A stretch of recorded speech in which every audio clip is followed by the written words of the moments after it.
one at a time. All right. I'm not the best typist. Okay. Like this is old school mechanical key. It's not QWERTY either. Do right. I need to tell you how to spell urinal? New urinal. Kron keeps shitting in it. It's not funny, dude. What's it in if it's not QWERTY? So you shit in the urinal, but pee in a humidifier. Yes. He's all Why don't we fucked flip up, that? dude. Why don't we flip that? You want me to shit in the humidifier and then put it in your room? I don't want it in. We're going to talk about the humidifier. I'm sorry I brought it up. But just to be clear, you asked about the QWERTY? You want me to shit in that thing? I want you to shit in your own mouth is what I want. All right. Figure that out. Okay, fine. Spit on your balls and shit in your own mouth. Yeah, what's it in if it's not QWERTY? I got uppercase A, lowercase a, uppercase B, lowercase b. Skip C for some reason. Go to D. Okay. Lowercase f. So and that sequence just continues on. I don't know. Okay. It's a fucking Tool time signature here. I don't understand it. Okay. So, but Dan, you were saying school report card or something? What? What are you talking about? You got a lowercase c in math, dude? Yeah. This is fucked up. Went to a poor ass school, okay? Okay. So I've typed hello, Jerry. Okay, that's a good start. Okay. We hope you're enjoying your stay in the Caymans. Hopefully you haven't been bit by a crocodile yet. Okay. Let's do like one pleasantry and then get to the seriousness of the threat. Okay, good. Right? Code Red. We miss you so much and we're eager for your return. I typed misread. Okay. Are you going to tell him how Kron takes an hour shit and says it's in a not his urinal? lunch? Yeah. But a 3-second piss in a humidifier? Like constant? Like 40 multiple little pisses a day? Yeah. That's smart, dude. How much? You guys are back there pissing for easily 1 to 2 minutes. It's fucking personal time off that he needs. Who do you think's manning the register when all that's going down? Hello, Jerry. It's a code red. Hope you've been eaten by crocodile boy. Mm-hmm. That's good. That works. Okay. I don't know where we're going. Okay. All caps. Okay. Big wall grows stronger each day that we grow weaker. This is good. Okay. All right. The threats of violence have increased exponentially. Okay. Dan, you would know what that meant if you didn't get a lowercase c in math. We have to show muscle. I'm going to use a frowny face emoji. It has emojis? No, I'm going to do a colon and a parentheses. Eggplant. Shit. I did colon and P, so it looks like, tongue out. Threat's bad, dude. Fuck, okay. Dan, all right. Start reading off the list of supplies that we need. Right. Number 1 here, staples. Number 2, ink pens. No, the fucking defense gel. fund, not the Office Max shopping list. Oh, okay. Oh, shit. Where's that at? Okay. RPG. Okay. That's easy. Times RPG. 5. X5. Damn, I hope he sends us an X5, dude. Those are badass RPGs. Can we get some of those old long grenades? You want like the mustard grenades? I don't know. They're just long. They're like a baton. They look like the fancy Nerf ball that you could launch. Mm-hmm. Like the Vortex or whatever that John Elway would throw out of a stadium. I just think I could chuck one better than the round one, dude. Okay, I got you. Kron, did you put a 1 in front? Old school long grenade, right? World War II. Just put that after there. Oh, www.2 style. Yeah. Did you put a 1 in front of the 4 for Glocks? No, we need 14, dude. That's I guess put 14 on there. 4 apiece and 2 backups. 2 on the back, 2 on the hip, 2 on the front, 2 in the coat. Extra clips for all.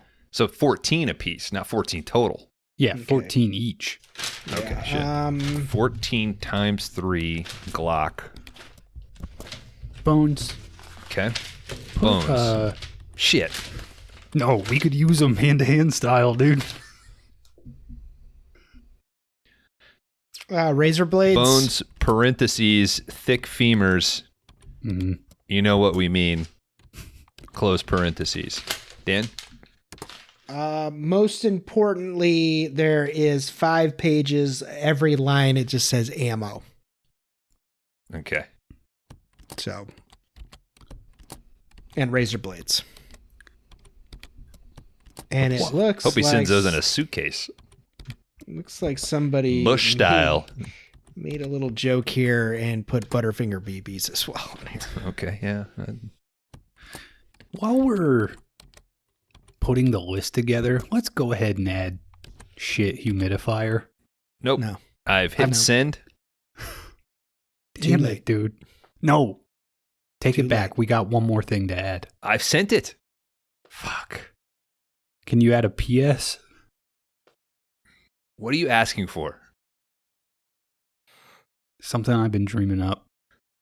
Wait till we all get a dream. Poison cat. Poison cat.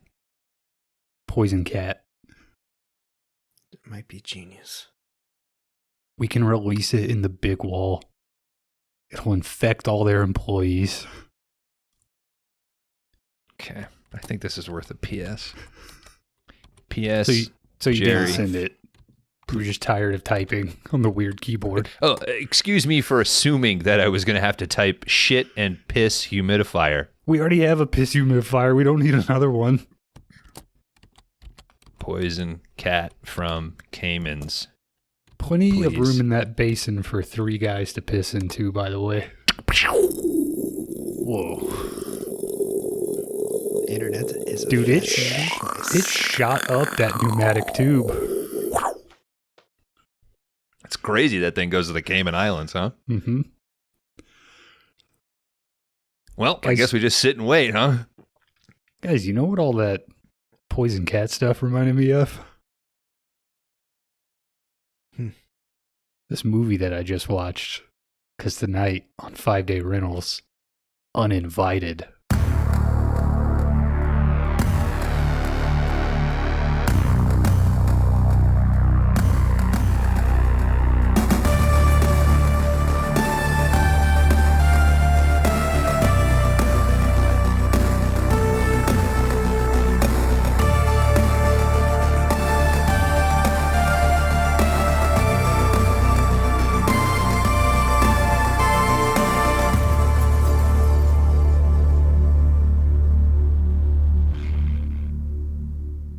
Good evening, cowards.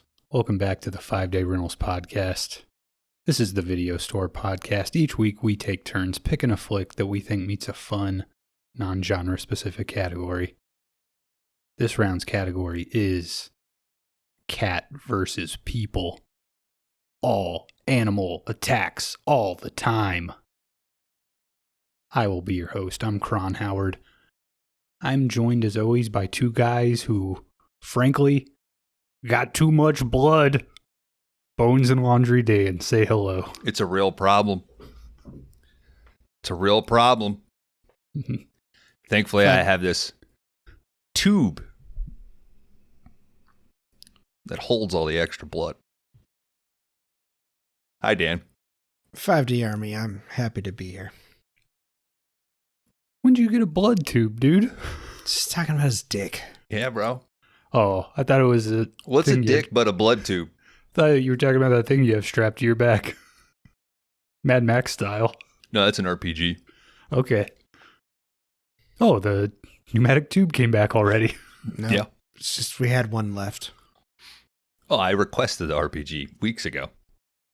And I got really long World War II grenades coming for you, too. Oh, fuck yeah, dude. I foresaw that. Now that we've talked about that, that might have been the German-style grenade. You know where your allegiances lie. Jerry can get us Nazi grenades, dude. All right, guys, we're not here to talk about that. We're here to talk about animal attack movies. This is an amazing subgenre. I love it. How familiar are you guys with? I mean, we've all seen Jaws, but how deep do you go into this well?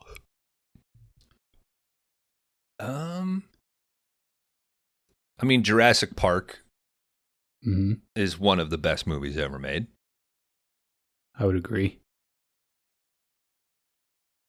I would say I have a shit ton of room in my heart for like alien monster sort of attack, not necessarily animal. You know, your predators, your aliens, things like that. But there's not I'm not too keen on like your Cujos or your man's best friend sort of. I don't want to live in a world where I got to fear, my four-legged furry friends. It's man's best. What's the one that's got a? It's man's best friend. It's Lance Hendrickson, right? Yeah. Yes. Okay. That's the one I was thinking of. Don't think it hasn't crossed my mind. Oh, same. I'm pretty sure it's on the possibles list that I kind made of for a- next week. It's a fun movie, dude. He just recently watched it. That's why I kind of was like, nah, probably not. I don't. What did remember you much of recently it. watch that for? Who, me? Yeah, you. Well, it was a while ago, but I did watch it in preparation of my appearance on the Horror Drafts podcast with Brantley and Nick, where we each drafted our top 5 animal attack films. Guy, did you listen to that episode? Yes. Because I picked the movie we're covering, Uninvited, as number 5. And I think after you've seen it, you'll understand why. You should have picked something different. I understand. I understand. That is fucked up, dude. I understand the Kron thinking. This movie's fun as hell, Dan. Fun doesn't mean good. No.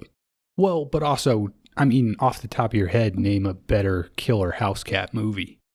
Unfunctional? Unfunctional? Yeah, is that a word? A killer cat movie, The Black Cat. Is it a cat inside? Like, what is? It's a rat inside of a cat. Yeah. It's a cat. It's a cat and a cat. The smaller thing is a cat. This really isn't an animal attacking. It's a mutant. It's a mutated cat. I believe we We did cleared this discuss up. I that. said mutated animals are okay. Yeah. This category should be called mutated animals. How do you come up with that concept? Like, do you go into this thinking that the cat's going to morph, and then the first time you try to do the morph special effect of it coming out of the mouth, you give up? And you go, actually, that's kind of funny. Let's just do that. Yeah. Okay. I think they had such a low budget. They were just like, fuck it. Oh, really? I sold this in a meeting room. I said killer cat.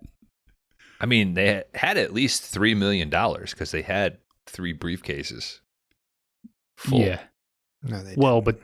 but that was that was like for the movie. They weren't allowed to spend a dime of that, dude. Those are all ones.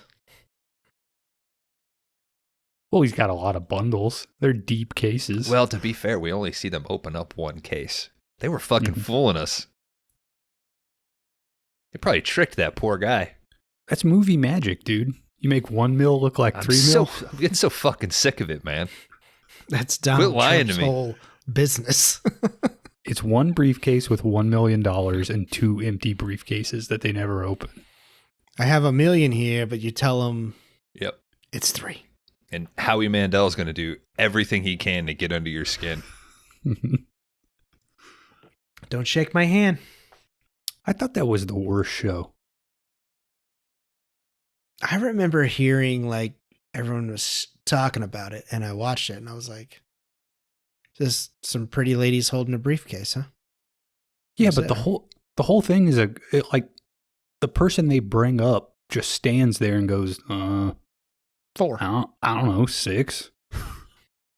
Like, let's see. 6 was when my daughter was born. I'm taking 6, Howie. Just like the whole. Once you've seen one case open, you've seen the entire show, like the history of the show. Yeah. It's like that the ball dropping one. New Year's Eve. Yeah. Once you've seen one, you've seen them all. Y2K was the only one that maybe could have stood out.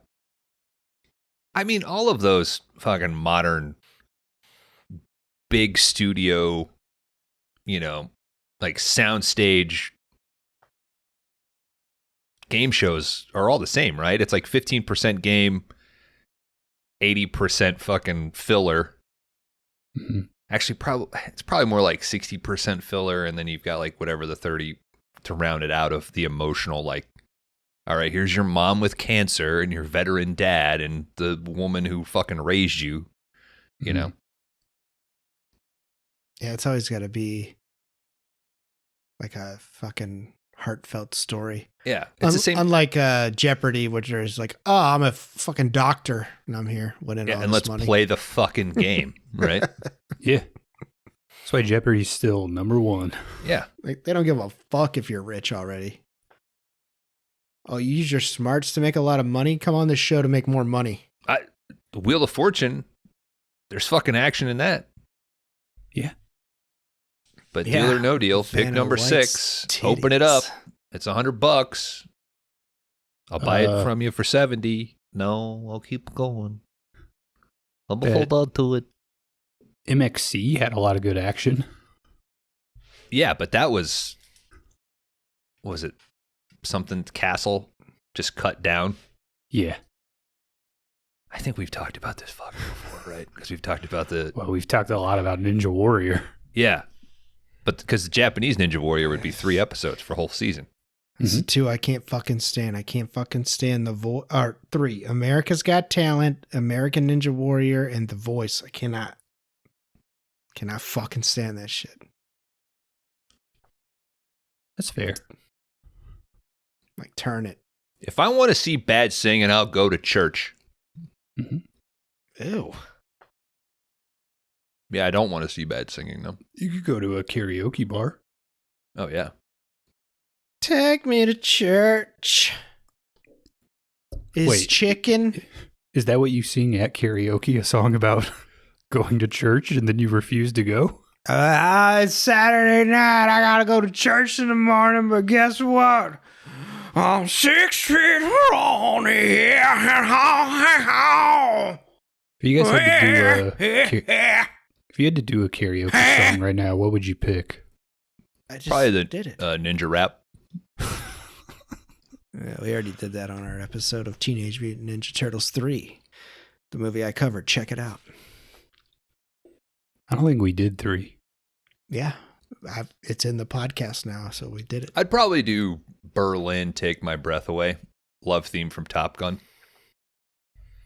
Solid. Take my breath away. Because I can't really sing. What about you, Kron? Paradise by the Dashboard Light? No. I mean, Cheeseburgers in Paradise, maybe. Oh, that's a good one. I'd do the German version, 99 Luftballons. Yeah, because you could fumble that. Mm-hmm. No, nobody's going to know. Who's going to know that I'm not doing it right? Coldplay Yellow for me. Boo. Bring the tears, huh? Yeah. You got to bring them in, and then your next pick has to be like My Dick. Causes a late night stir. Your dick looks like shit. Yes. Guys, rate my letterbox. You didn't even say what movie we were doing. We're doing Uninvited from the year 1988, directed by Graydon Clark. No, the. Oh, did I say the? No. Oh, thank God. Kron, I think I'm going to give you a 3.0 on Uninvited.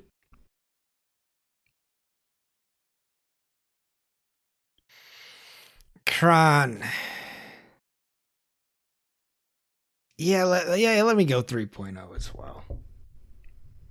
Yeah, that might be a 2.5. No, it's a 3.0. You wouldn't bring it if it wasn't a 3. We'll see at the end of this episode who's right and who's wrong. Until then, this is Uninvited. Guys, first thing you see, amazing title card for Amazing Movies Presents. That's how you know this thing's good. They wouldn't lie to you. Mm-mm. Movies don't lie. Did they present any other movies? They didn't need to. You go out on top, dude. Nailed it. This See ya. company had stand-up comedy timing. You know, they knew when to get in and get out. We see all these guys in hazmat suits. They're chasing a cat down a hallway. One guy cocks a gun and fires a dart. This cat passes out. God, living the fucking dream. Which part? The cat chasing? Shooting a cat with a dart gun? You think you could hit one? Yeah. It looked like somebody. They're pretty wiry, dude. I mean, it looked like somebody spit some chewing tobacco on that cat whenever they hit it. I'd lead that fucker. But they'll dart, dude. They'll zig and zag. I've pegged my cat. Not with... That came out What? right. Whoa. Yeah, damn, this podcast took a left turn. I've thrown shit at my cat before to get it off the counter. Yeah, but he's not in fight or flight at that point. He's constantly in fight or flight. We have it. It's if a I'm cat. home, yeah. It's All not right. to be Their fucking abilities trusted. are wasted. Their abilities are wasted. I believe cats are proof that God does not exist. They are gods. Yeah. That's what they think. Yeah, know what they say? Like, a dog's mentality. Oh, he feeds me. He picks up my shit. He must be a god. Cat's like, oh, he feeds me. He picks up my shit. I must be a god. Yeah. Fuck him. All right. These guys bring in a big cage. Suddenly, this cat starts shaking, making a bunch of noise, and a smaller cat pops out of the big cat's mouth. You heard that right. You heard it right. I still think it's a rat, but You guys weren't locked in at this point. You didn't think, whoa, that's crazy. There's a little cat and a big cat. I was like, another fucking puppet. It's not presented as a puppet. Yeah, it's a workaround. There's literally a guy you can see with his fucking hand inside the cat. Okay, but it's not the same as if I brought Alien to this podcast. Are you going to be pissed because there's a puppet in there?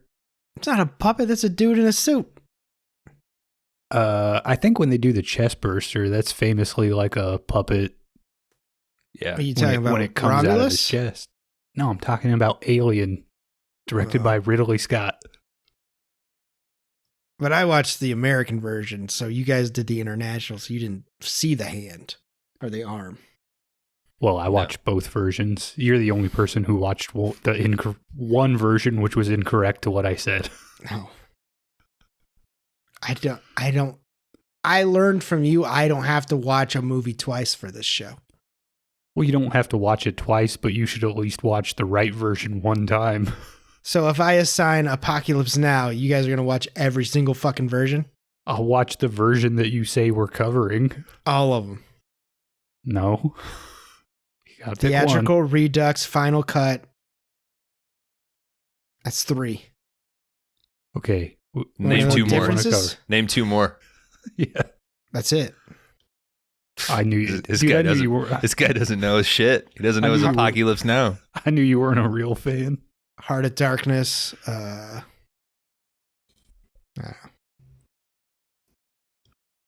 It's on a list. Dan, I think Kron might fill you in on this. Sorry, Kron. You were drinking, so I thought I'd fill the airspace. International cut doesn't have all this fucking the garage chase. You don't get the scientists going after him and shit. It's quicker. Cool stuff. Nah, I think I'll argue this. I think it's better with a little bit more mystery as to what is inside this rat cat. Well, it's a cat, to be fair. Okay. It's a cat rat. And also, you guys cannot be saying this is a puppet movie. It's a fucking puppet movie. All the puppet movies I've brought have been little guys. We cannot get mad about puppet effects. I think we need to come to terms with the fact that you don't know what the fuck a puppet is. We're going to rule out most movies Maybe that's from the 80s. fucking whole fucking problem, is you don't know what a fucking puppet is. I do know what this has. Obviously not. This has puppet effects in it. This is not presented as a puppet doing mischievous things. How is coming out and killing people not mischievous things? This is presented as a Dan's cat on with one. Dan's on one tonight. This is presented as a cat with a cat inside of it. You can't. You lost all of this whenever you said Pinocchio wasn't a fucking puppet movie. When it's the All right. the fucking ultimate fucking puppet movie. So any movie that you bring now that has a puppet effect in it, I can be like, oh, look at this guy fucking loves puppet movies. Last week we literally said when a van hit a fucking barbecue grill and a hot dog came off it, we said that's a hot dog movie. Yeah, because it's presented as hot dogs in the movie. This is not presented as a puppet. It is a puppet effect. Okay. You're right. I said no more puppet movies, and I meant it. I didn't say no more puppet effects. How else were they going to do it, dude? You can't put a real cat inside of another cat. But you could put him in a box 3 times to make sure he doesn't go anywhere so you can film it.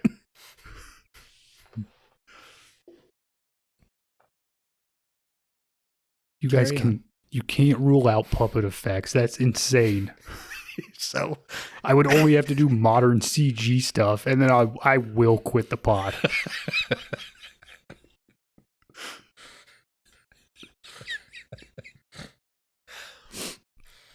if I would have picked this movie, let's put it this way. If I would have picked this movie over the game, would you have accepted it more as a puppet movie than the game? No, because this is a cat inside of a cat movie.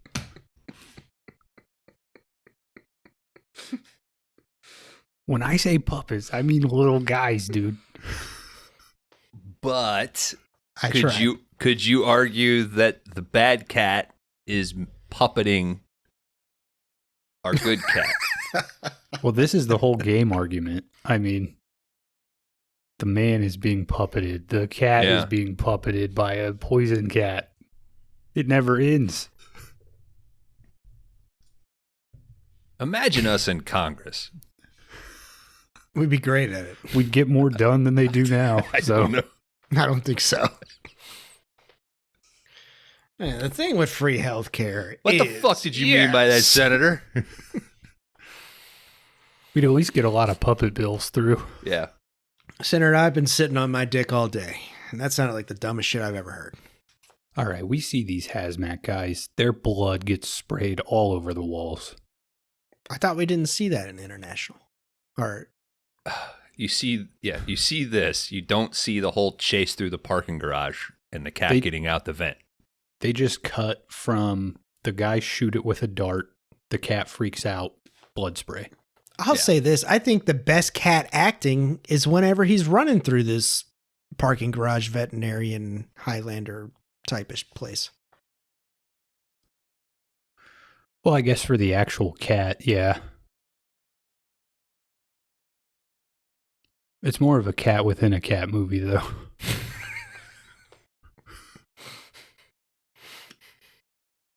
This is a puppet podcast within a podcast. All right. Meta. Doing only CG stuff from now on. No. You brought London is Falling. Fallen. Yeah. You already did that. And I guess I've taken one step back with this movie.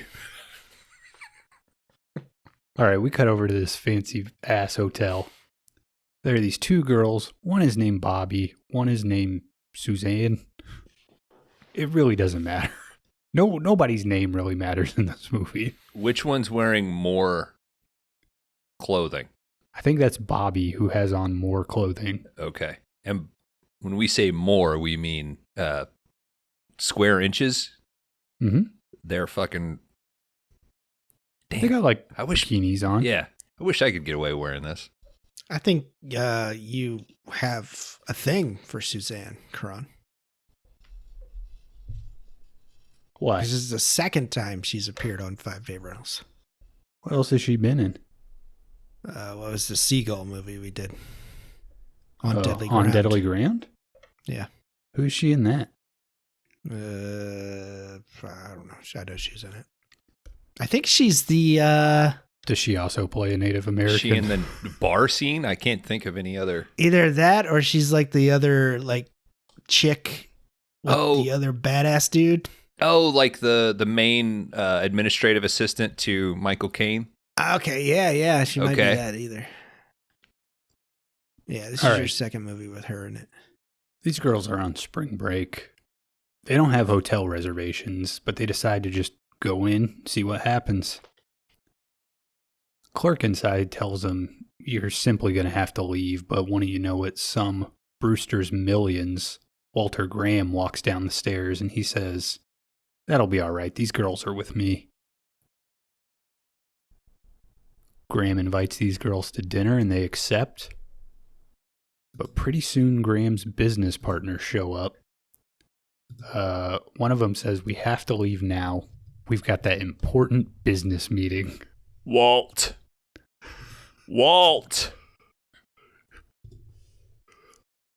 George Kennedy back on the show. Mm-hmm. Classic guy who would show up for, I don't know what his minimum was, but people were willing to pay it. And yep. So the budget for this movie is $200K. $75K went to 3 people just to be in the movie. Are these 3 old men? George, Clue, and what's his name? Who plays the other guy? The fucking fake tooth drunk? Alex Cord plays Walter Graham. Walt. Who's kind of terrible. Who, Walt? Walt? Yeah. Oh, he's fucking incredible. He's good. Oh. He and George Kennedy know exactly what movie they're in. George Kennedy has like 6 lines in this movie. I don't like you. Dude. All broads are problems.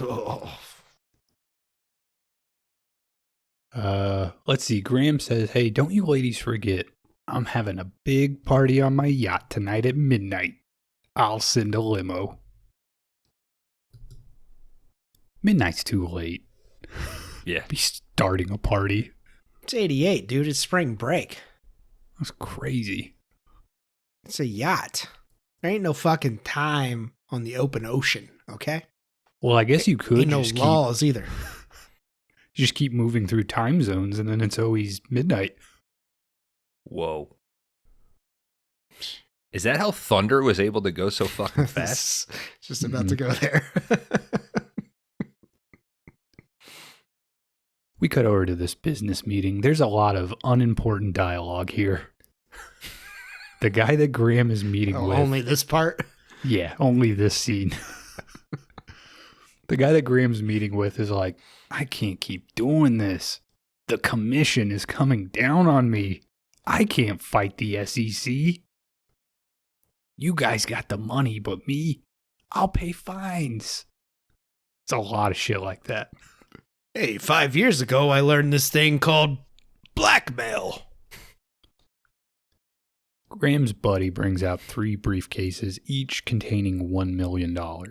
So I thought, hey, you guys are making me rethink this.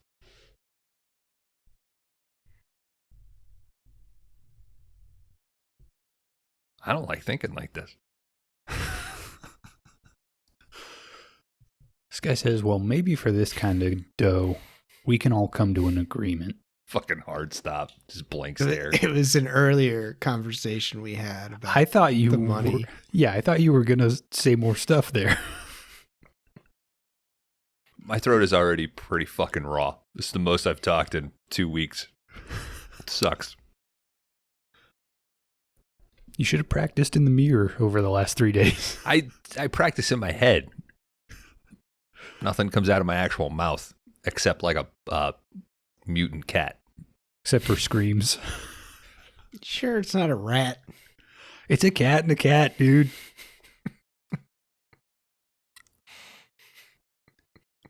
All right, let's see. What was that movie that Bobby really liked? Cat and a Cat? Yeah, yeah. What was that movie? Oh, Uninvited? Yeah, take that one. That one's good. After they show this guy the money, they start grilling him. They're like, so you're sure you've not talked to anybody? This guy says, of course not. You can trust me. Walt, I wouldn't betray you. Graham takes this guy out to his jacuzzi. Hey, turn on the explains it all. lights and make it all bubbly. Like I like it. Is the jacuzzi cold, though? The one It's guy, not- like, shivers. That's Clue. Was Third appearance. Yeah, I took that as He came up with that. what's the word I'm looking for? Like He came up with shivering. he needs alcohol, whatever the fuck that's called. Like he's Oh, he's like got the DTs going. Yeah. No, I think he's supposed to have fake teeth. He definitely has fake teeth in this movie. Yeah, I think that was supposed to be the joke, and they were supposed to like come out, and he was supposed to push him back in. He can't speak through his teeth in this movie. Hey, good job though. He's in this movie longer than the one I picked him for. Who, Was that a QT's Cuties? Gulger? QT's Cuties, the hidden, and he's in Trancers as well. So Yeah. third appearance here. Is it a real baller move to drown somebody in a hot tub on a yacht? Yeah. It's pretty funny. Well, I was thinking, like, would I rather drown in really hot water or really cold water? Cold. I think cold would, like, numb you out more, right? Yeah. Well, I mean, how long does it take? If it took like half an hour to drown, Maybe we'll find out on the next meetup. are we gonna drown each other? Kron's Well, first. just a little till What's till that? I bust. Yeah, where's that shit where the high schoolers were choking each other out? The What was that pass out called? game? Pass out game? Yeah, pass out game. Okay, you said that like you. Oh, you could used to- choke or you Dude, could I did press that. like on their chest, right? I did that in the band closet all the time, dude. You're supposed to be making out with girls there. Not me. I was passing out. Guess that's one of the curses of just being so fucking tough, huh? I was reaching heaven, dude. Dude, how badass is this podcast? We teach you that coffee creamer, you can start it on fire, and you can play a pass out game, Mhm. and burn your house down with Doritos. I don't think the Fritos. kids. So you do know. I don't think kids these days are doing all that cool shit, right? Mm-mm. Well, I mean, you got to be an adult to burn your own house down and get the insurance money. First period, handful of loose pills. Second period, pass out game. Third period, handful of tightly wound pills. Mm-hmm. Fourth period, I kind of like this teacher. I paid attention in geography. Fifth period, gym class. For some reason, for 5 decades, it was totally acceptable to, wash among other people. Mhm. Totally fine. Don't remember the rest of the day. Yeah. Sixth period, study hall. That's because you're playing pass out game in the shower. Hell yeah, dude. And that water's so hot. That's the best way to fucking drown. I do think sixth period was my study hall. I had work release my senior year, so I got to leave after like fourth period. What'd you do? Go fucking pick up trash on the highway or I went fucking and got make license high plate? every single day, dude. fucking Went work back release? to juvie. They fucking No, I just like I told my boss at the time, I was like, hey, can you sign this thing? But I was only working like Saturdays, Saturday and Sunday. Yeah. He's like, yeah, okay. So then I would just leave after fourth period. I would go get stoned, watch a movie, and then go drive myself home. I had the inverse. So you got like morning I had work release? I had first 2 periods off, so I didn't go to school until third period my senior year. Because it was the same thing. I had my boss sign a thing. She didn't know what the fuck it was. Mm-hmm. But I would get off work at like 7 or 8. I forget what time. Like we were done bagging groceries. And I just fucking hang out. It was great. There's no reason for school to start at 7:30. Like No. 9:30, 10 o'clock. Or to go until 3? Yeah, it should be 4 or 5 hours max. Because I did fine leaving at 11 and getting stoned every day. Yeah, you're doing great now, dude. Mm-hmm. Got a big, successful podcast. Mm-hmm. I argue about puppets every fucking week of my life. No fucking continual brain damage from your pass out game. No. I'm as sharp as ever. Where are we at in this plot? We're on a boat. Graham takes this guy out to show him the jacuzzi. He says, the point I learned about blackmail a long time ago is that you don't make mistakes. You don't let someone get that power over you. Maybe someone that could turn to the SEC, maybe turn state's witness. This guy says, not me, Walter. Walter says only one way to be certain. Graham has his goons drown this guy in the jacuzzi. The way they say blackmail is like they just found out what that word meant. Mm-hmm. Blackmail. Well, Graham's known about it for 2 or 3 years now. Or like when they typed it out, they didn't type it. It's not one word in the script. It's like black space mail. Blackmail. Yeah.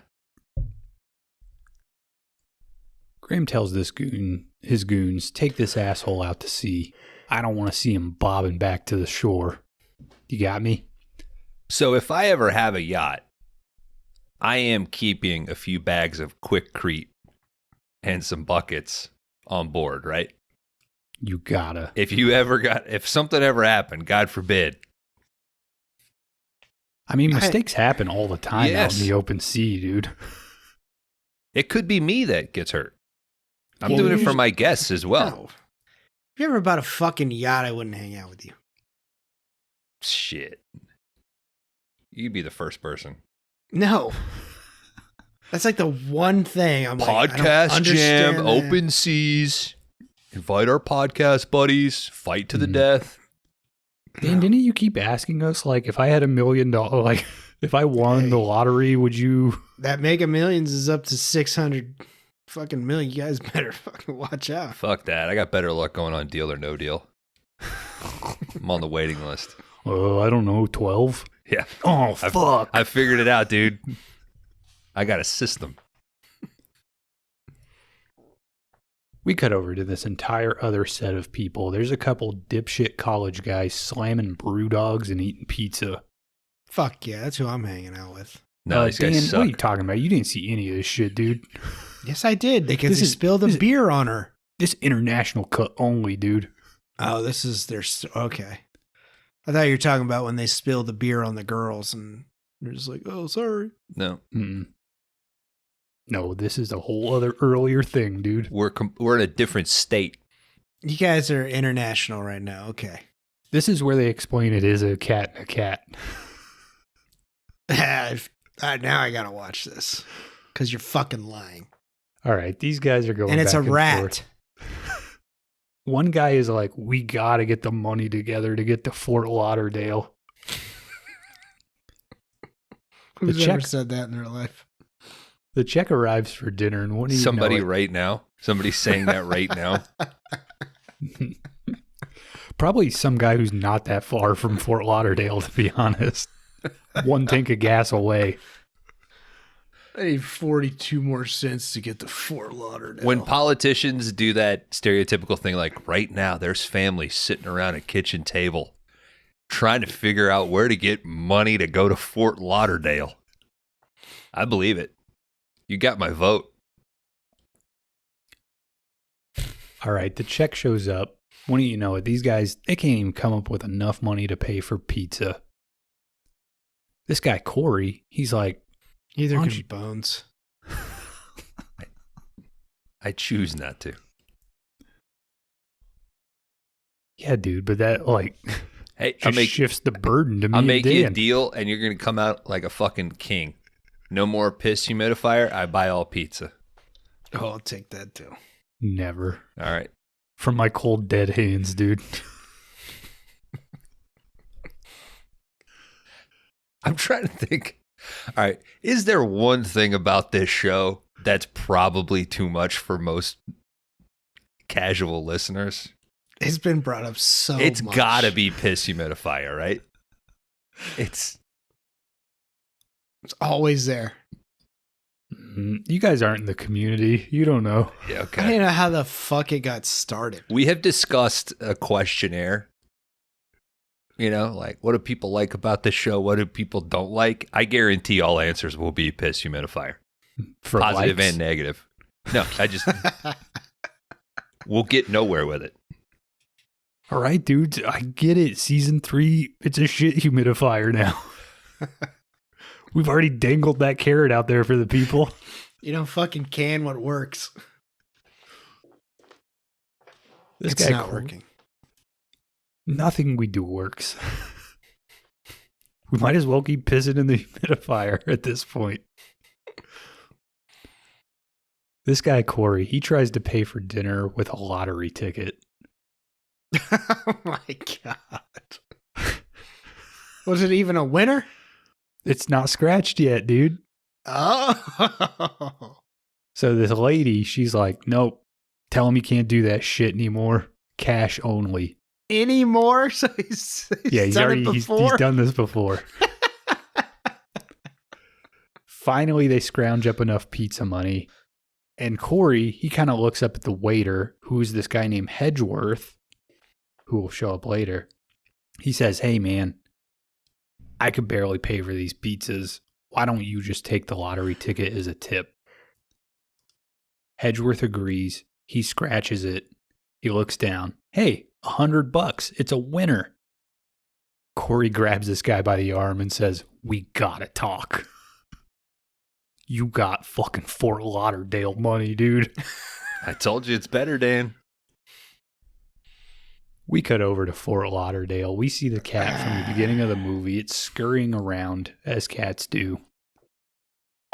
Our dipshit guys, Corey and his buddy Lance, they're in Fort Lauderdale as well. Our ladies from the hotel, Suzanne and Bobby, show up. They kind of say, hey, can we sit down That's with right. you? Corey says, no problem. Is Hedgeworth this where Lance is like, we should have gone to the beach? yeah, And Corey's like, Corey's- no, man, you want fucking classy chicks, you go to the yacht club. the marina. The marina. So in the international version, they already went in, and that's whenever Yeah. dumb shit takes them up. Okay, never mind. But the theatrical, if I remember correctly, this is your introduction to Corey and Lance, just at the Yeah. marina. Yeah, they're just there. I don't think it works. I think you got to have the fucking lottery ticket. They trade out the lottery ticket for a truck crash scene, which is pretty good. My ideal, the Kron cut of Uninvited, includes the truck scene, but is the international cut otherwise. And you are inviting somebody to make said cut for you, right? I have the files, dude. I could make the Kron cut Do it. of Uninvited. All right. They'd probably get like the most views on our YouTube page. Mm-hmm. Well, it would be a full movie streaming that we don't have the rights to. So I highly doubt people like Amazing Films is coming after. Vinegar Syndrome released this. yeah, Uh, Vinegar Syndrome fuckers. would probably come down on Yeah. us. So now it's like a fucking gift from the gods because Vinegar Syndrome. well, the great thing about Vinegar Syndrome is they will send you an email saying, "Hey, we're gonna beat the shit out of you it could be 6 or 8 months because they can't get their ass in the country. What? I feel like that's a smart joke. Don't they like notoriously have problems? Like they sell stuff and then they can't get it in. Vinegar syndrome? Yeah. I mean, it takes like 6 weeks to get to you. Yeah. Yeah, if you buy... Okay, sorry I embellished for a little bit of humor. Sorry. Hey, I'm all about making fun of vinegar syndrome. Okay. I think it's just if you buy during their sales, you won't get your shipment for like 2 months. Yeah, that's the only time people buy shit from you. Maybe that tells you something. I mean, Maybe you're charging too much. But aren't they buying a brand new facility in Colorado or something? Yeah, they did just announce a thing like that. I have like 3 vinegar syndrome. But if they want to sponsor the show, by all means, I'll cut all this out. They'll never listen to it. Yeah, this is blackmail. We'll cut out this shit from the episode when you start paying up. I just learned what blackmail was from this movie. Mm-hmm. So did all the characters. Let's take a piece of shit movie and charge $40 for it. Yeah. And then everybody ranks it 4 stars. Dude, they're doing pretty good though. Like They're doing good, but it's hurting. Yeah, we don't have enough time to get into that. Rachel explains, we need to do another 20 minutes on whether or not a rat and a cat is a puppet or not. It's a rat puppet cat. Sorry, Kron. It's a cat, and in the movie, it's not a puppet. Rachel explains, we also came into some good fortune. We found this rich old fuck named Walter Graham. We're going on his yacht. You 3 should join us. We cut over. Graham's like, God damn it. Girls haven't arrived yet. His buddy says, that's good. Girls are trouble. Graham says they'd be pretty good cover for what we're about to do. Around the same time, the guys and the girls show up. Corey is explaining, Graham is this mega investor. He's been on the cover of Forbes. He's a big business tycoon. Suddenly, Guy eats bananas whenever the fuck he wants, dude. Mm-hmm. Is that why you ate that banana at the beginning of this? Yeah, that you guys did not acknowledge at all. I thought you were just getting some potassium, dude.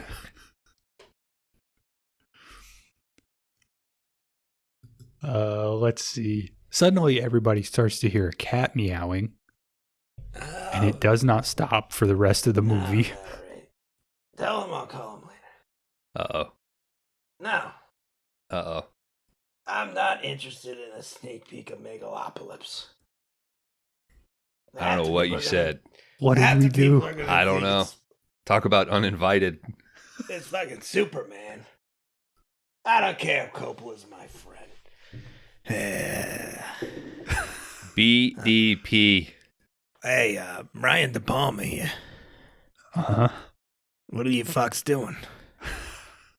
You doing the Uninvited 1944 classic? I love it. We're doing just Uninvited.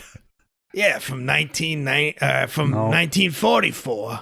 This is from 88. It's a cat and a cat movie. What? Why don't you tell me, though, what you like so much about The Uninvited from 1944? Directed by Lewis Allen. It's a classic. What, you load the letterbox page before you did this bit?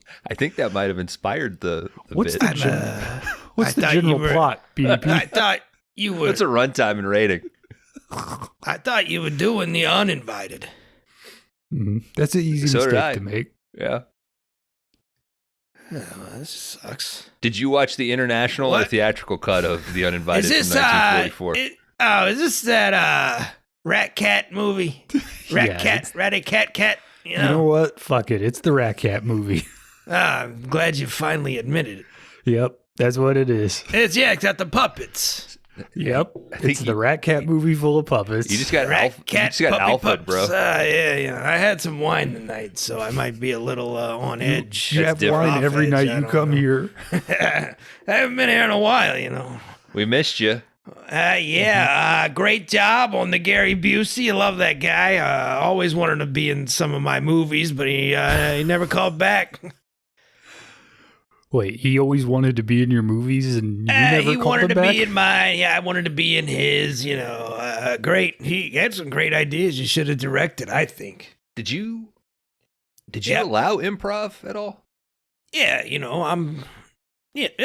a tiny bit. My recollection is you always struggle to have like a complete script. It's my vision. Okay. Okay, it's my vision, and you're paid to be an actor, and that's what you do. Which one of your movies would you say has the most improv in it? Blowout, Oh, because John Travolta's a terrible actor. so you let him improv? A little Seems bit. like that's the guy you'd want to rein in. He thought he was pretty hot shit, macho at that time, so yeah. Okay. Oh, I can hear all this in my headphones. John, You gotta listen to some of this stuff. Yeah, Pulp Fiction. It's yeah. blowing out my ears. Yeah, You can use that in the trailer. Phenomenon. What is that shit? Phenomenon's good, dude. Throw that shit on with your mom. Have a good cry. My mother died years ago. Don't bring it up. I would be shocked if she was still alive, quite honestly. The on it 19. I thought you guys were pulling some classics. I thought this is a fucking Doodle Dan pick or whatever his name No, is. definitely a Kron pick. Yeah. It's a puppet shit. Yeah, I get it. Yep. Hell, You know me, dude. I carved out this fucking time for nothing. I guess. Holy mackerel! I'm saying the F word. Shit. Yeah, holy mackerel. I can't believe you're saying that. Yeah, usually I try to keep it clean here. Didn't you use a Gary Sinise puppet for Snake Eyes? Loves the troops, that guy. Yeah. Would never push a 'cause veteran out he of was the still way. in Forrest Gump mode and refused to get out of the chair. Well, he was all in, hey, I got this band, you should listen to this band. Can I put my band in this movie? Maybe they could be playing in the, I'm like, no, you're an actor, you paid to be an actor. Be an actor. Yeah, you paid to be an actor. Just, You paid a high price. Mhm. it's Cage, man, it's Cage. What do you think of that, Long Legs? You like that? Seen that the other night. We did an episode about it. Oh, shit. I didn't listen to it. I think we all thought Nobody it was did. fine. I listened to The Big Picture. There you go. That's a good show. That's a good show. Oh, Yeah. yeah. I like it. Yeah. Oh, I love having to turn my headphones up and down constantly while listening. What are you talking about? Nothing There's just better certain than- people on there that like to blow out their microphone. And then, the constant Reese's Peanut Butter Cup commercials. And Infinity. But where else are you going to get your fucking movie news? Slashfilm.com? Does that even exist anymore? Yeah. Get on there and figure out how to watch, or like what order to watch the John Wick movies correctly. 1, 2, 3, and 4. You right? can work for fucking Slashfilm, buddy. Anyway, this is not the movie I thought it was. What's this one from, Kron? What year? 1988. Okay. I did good in the 80s. What'd you have out around this time? In 88? Yeah. Fuck. Let's see. Body Heat? Untouchables. Early 90s. It's probably getting that into motion. Yeah, Body Heat, maybe. What's the other one I directed with the heat in it? Well, you did Scarface in the 80s. Yeah, it was early 80s, Kron. Come on. Okay. You know that. But I didn't show the chainsaw. Everybody thinks I did. Anyway, like a chainsaw, I'm going to get running. You guys are doing great as always. Like I said, great job on the Busey. I like that Canadian kid you had.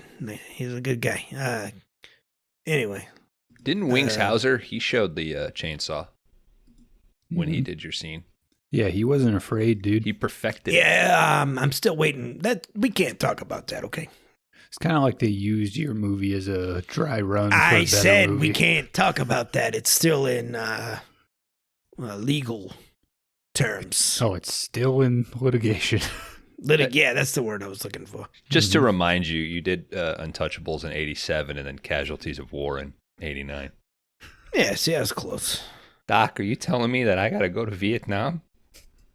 Yeah, and it was supposed to be my greatest project ever, and now we know how it turned out. But yeah, I still hold it deep in my heart, and I don't like to talk about it. That's a casualty of my war. Why don't you email us a list of things you would like to talk about? That's my assistant. Get in touch with Shannon. Okay. She knew? There's always a new assistant, you know that.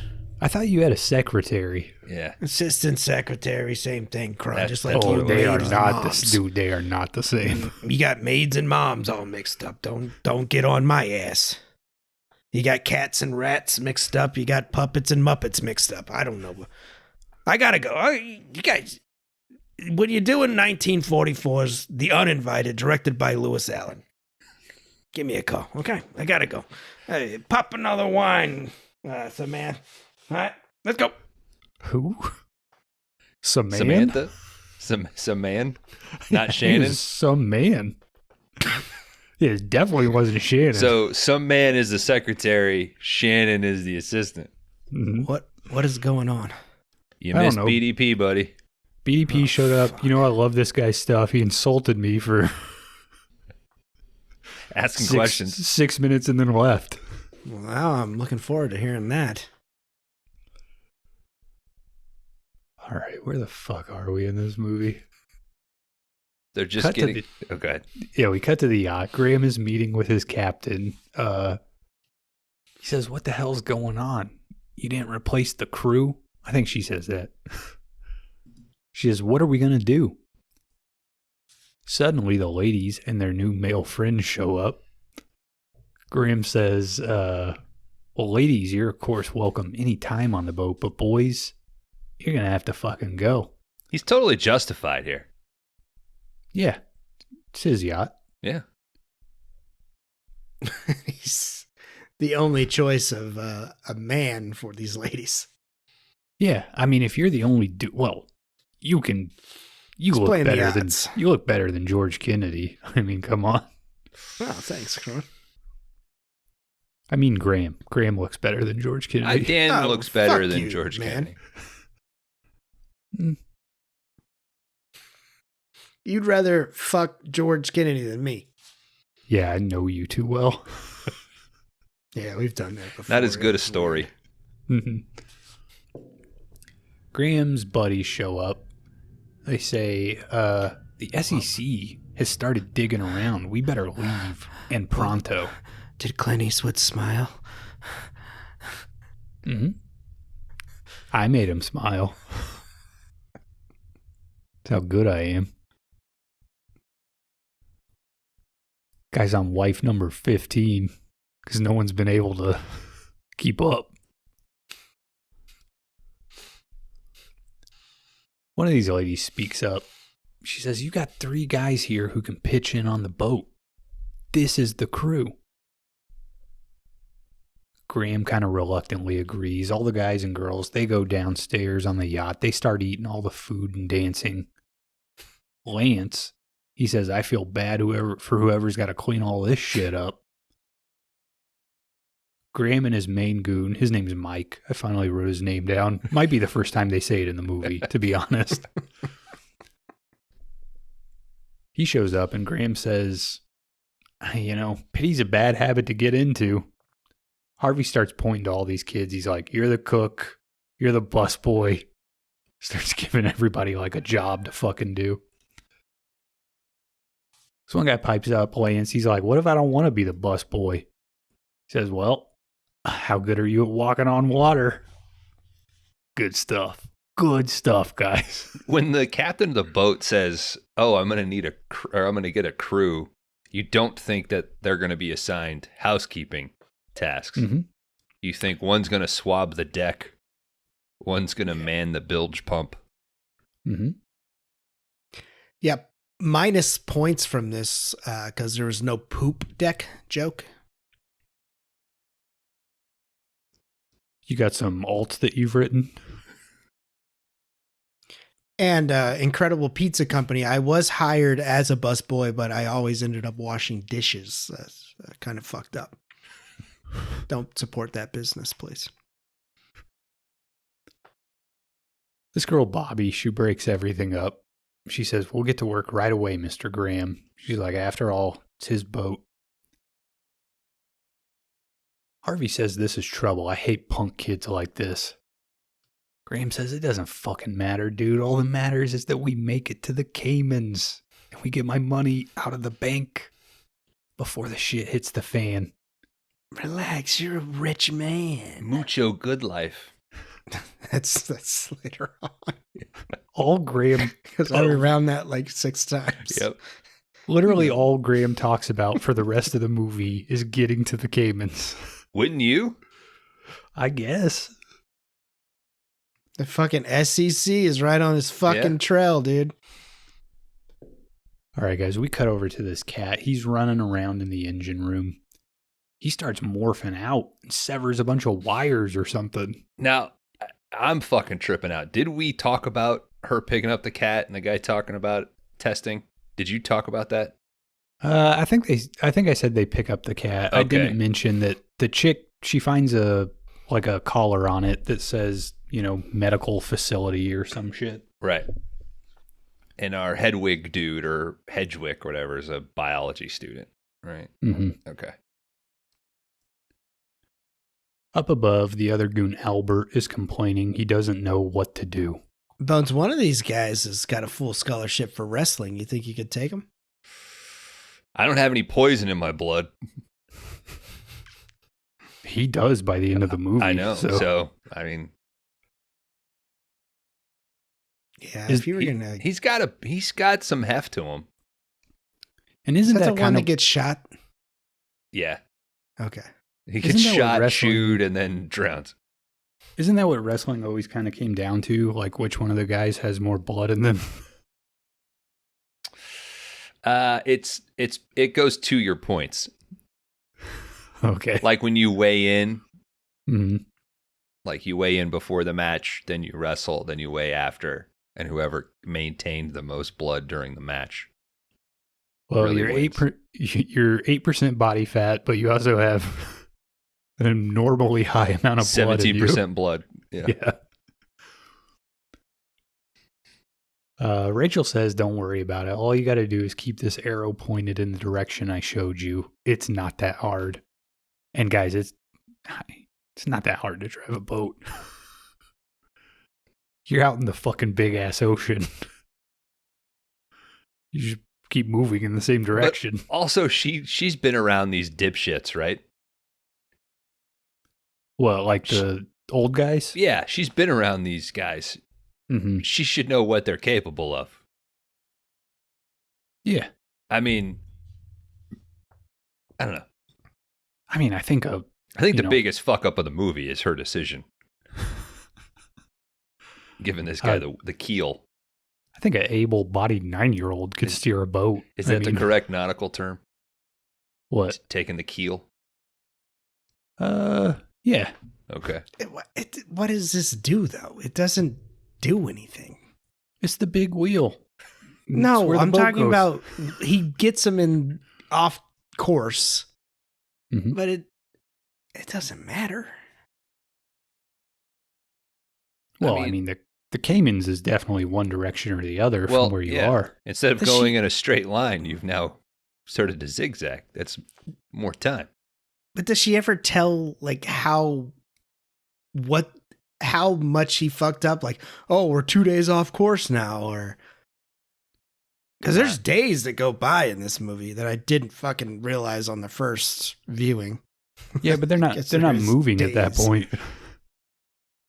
Yeah, that's when they're dead in the they're water. in the water. It's water. You're constantly moving. Okay, but they're not like being powered in one direction or the other. They're just Wait. kind of drifting. Wine Drunk was doing it. No, later in the movie. Oh, When okay, when the engines like blow up or whatever. I just didn't know the days that went by. I thought I was just like, it was a long ass day on a boat. You guys know that I preach watching these things twice, and I really think it could have helped you out here, I Dan. was just going to say, I think Dan did a Kron watch on this.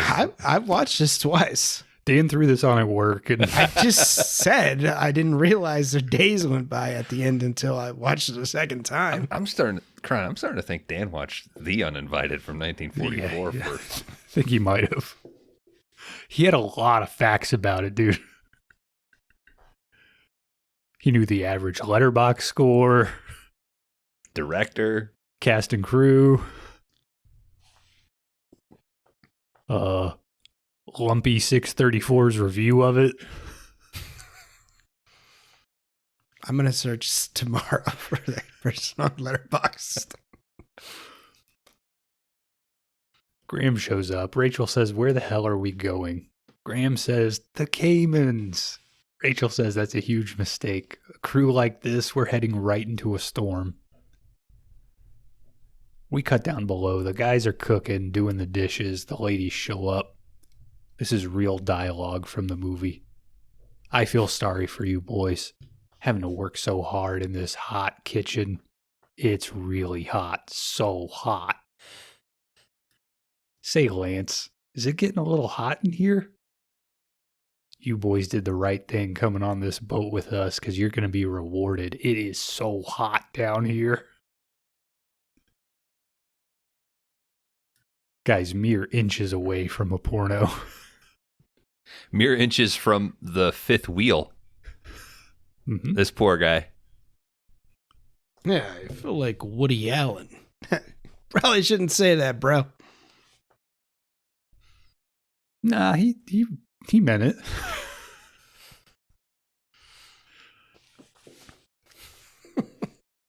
We cut to that night. Albert says, "Fuck this." I'm in his professional life, not his personal life. Graham goes to have all this fun and leaves me here to steer this ship. Fuck that. He grabs a big bottle of liquor, starts downing it. It's wine. Okay. He grabs a whole bottle of wine and drinks it. He says wine like 900 times here. I think he says wine when he goes for the other bottle. My wine. Somebody lays down here and got my wine. He says it like wine 100 times. Oh, nice. We Be cut here to all the- week, folks. We cut to Graham's party down below.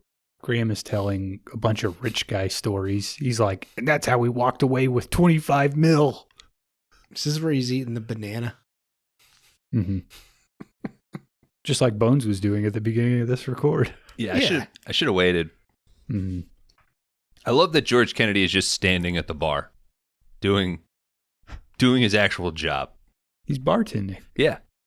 He named himself bartender in that earlier scene. Captain is getting on pretty well with the cook, Hedwig. Graham eats one banana for roughly 35 minutes in this scene. That's my next note. All these kids start dancing and shit. Once you know it, the cat shows up. Crank it up. What? I think that's what Lance says. Well, lady, would you like to dance? Crank it up. Crank it up.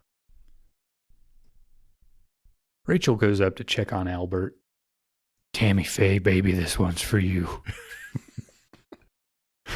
He starts singing like, "My eyes have seen the glory of the coming of the Lord."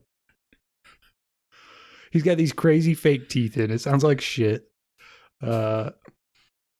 Captain shows up. "Albert." He says, "Captain Albert at your service." Is he just trying to entertain himself? Yeah. Like, is he embarrassed that he's in this movie? So I think he's bored. have some fun with it. Mm-hmm.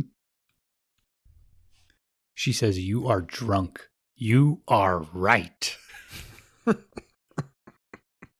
Rachel looks down. She's like, "You've taken us way off course. Get out of here so I can fix this." Albert stumbles off. He comes across the cat while searching for some wine. "Get away from my wine, nice little kitty. You want some of this, you sweet pussy?" Spits a big glob of wine on the cat. The cat does not like this one bit. The cat again is in a box here, so it doesn't run away, so they can film it. This is like the second time, I believe. Well, yeah, you're working with a cat, dude. It's animal cruelty. Cat's gonna get away. I don't care how good you train it. Particularly in the theatrical version, the fucking big shots, like the wide shots of the cat in public just walking down a street stressed me the fuck out. Like, did they have multiple cats? Mm-hmm. Probably, right? I mean, I assume it's possible to train some cats, but you probably got your one cat that's the one you trained, right? But then you arrive to Fort Lauderdale, you start saying, get a team out there, find cats that look like this. Yeah. All right, we're going to set up the camera, release 8 cats, and we'll just film the one that goes this way. The right direction. Yeah.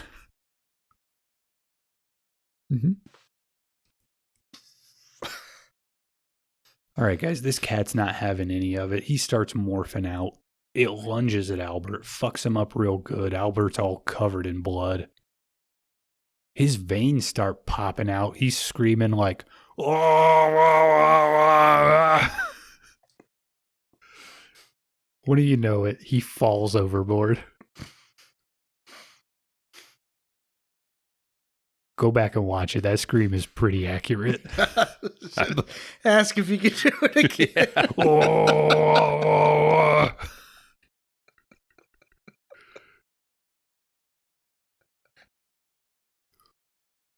What a piece of shit.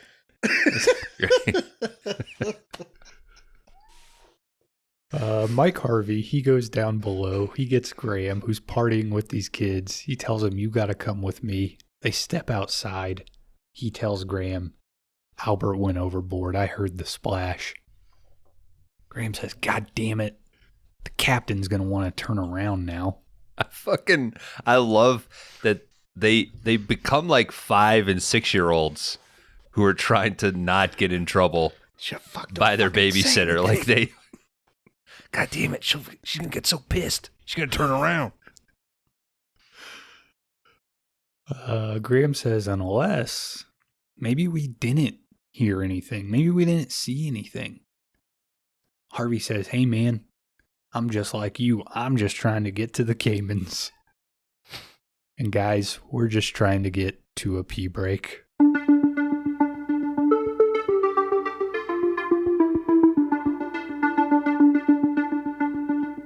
All right, welcome back everybody to the 5-Day Rentals podcast. If you're just now joining us, if you're going to wrestle your buddy, make sure you got the most blood in you. That's how you win.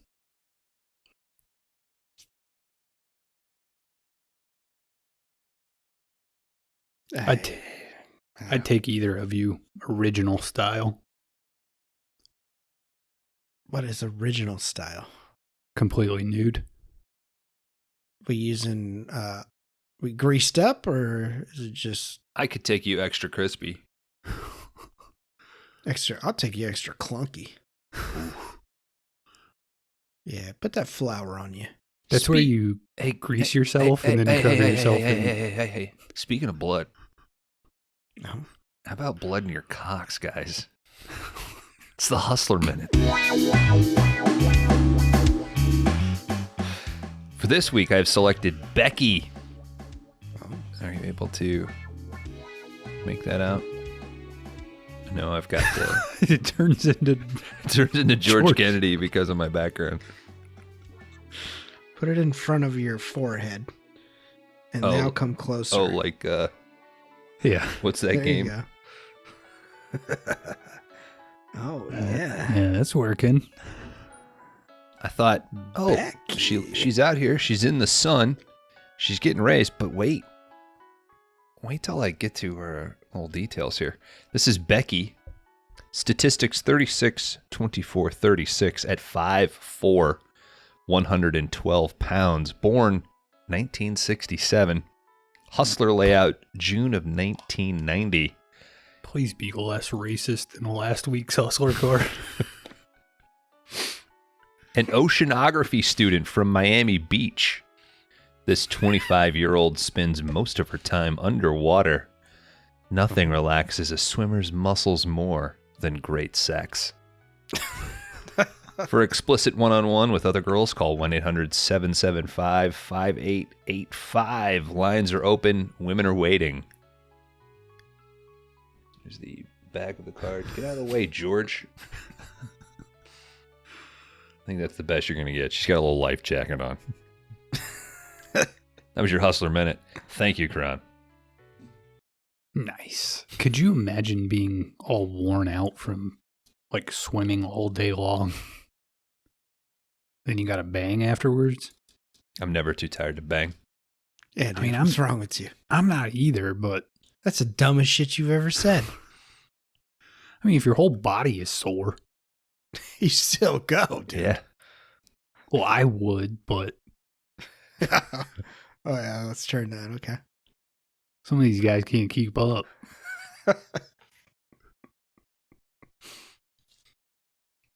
I've played through the pain before, dude. Sometimes the pain's a part of it, dude. Tell the story, but I probably shouldn't say. I mean, Well, I like can some cut it. Yeah, we're good. Okay. All right, I guess guys. it's not too bad. Okay. No. I stopped, threw up, came back, and finished. Yeah, you were 20 once. 22, Dan. 23. Dan, I've done the exact same thing before. You stopped, threw up, and then came back? Yes. Bounce? I said, I'll be right back. I went and vomited. I didn't stop. I have a long Take the- torso, you know. I Take the pillow out of the... Give me that pillowcase. yeah. Maybe you just threw up right on her. I threw up into the Magnum condom. Put it back on. No. I got a Nobody whole wears box of condoms, them, dude. dude. Yeah, not after that. Who wears condoms? What a great excuse. If you're young, wear condoms. If you're old, wear condoms, you know? Mm-hmm. Just wear one all the time. Yeah. You don't want germs touching your penis all day. You don't want to have to take Disgusting. You know how gross it is down there, dude? You don't want to take a Friday off to drive to Illinois. That's all I'm saying. All right, guys, we cut to the next morning. Kamala. Captain breaks the news to Graham that she's had to stop the boat. It's running way too hot. Graham is like, what? What the hell? What are you Guys. talking about? Fucking terrible, dude. He says, I have to get to the Caymans. She says, if we had a halfway decent crew, I wouldn't have had to stop the boat in the first place. They're not even qualified to even be considered to be a crew. I mean, I think if you're like working the boat, regardless, you're part of the crew.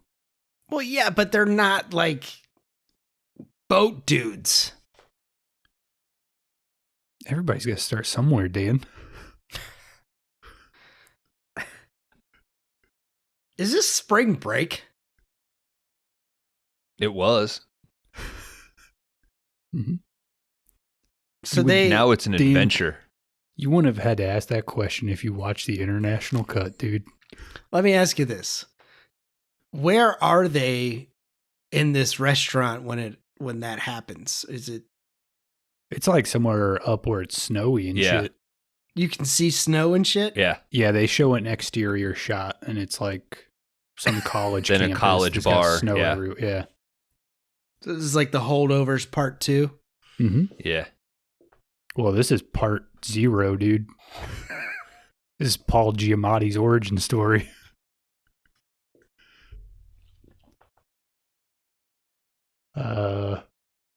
Oh, she says, besides, I can't even find that idiot Albert anywhere. Captain finds a bunch of blood on the side of the boat. She goes to tell Graham, but he's like, what? Albert?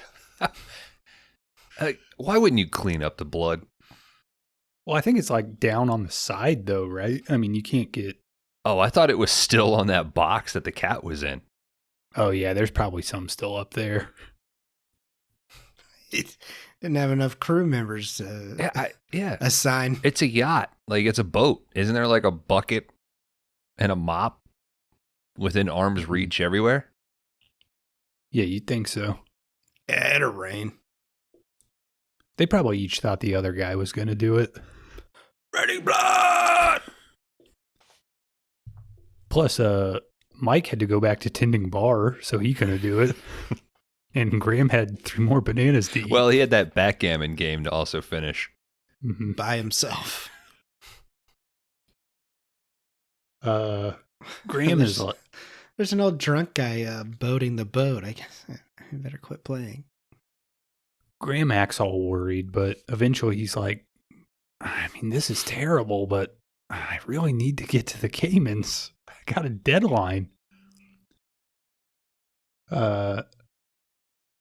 He basically tells her at this point, like, listen, if you can get me where I need to be, I've drawn up all these papers, transfer of ownership of the boat in your name.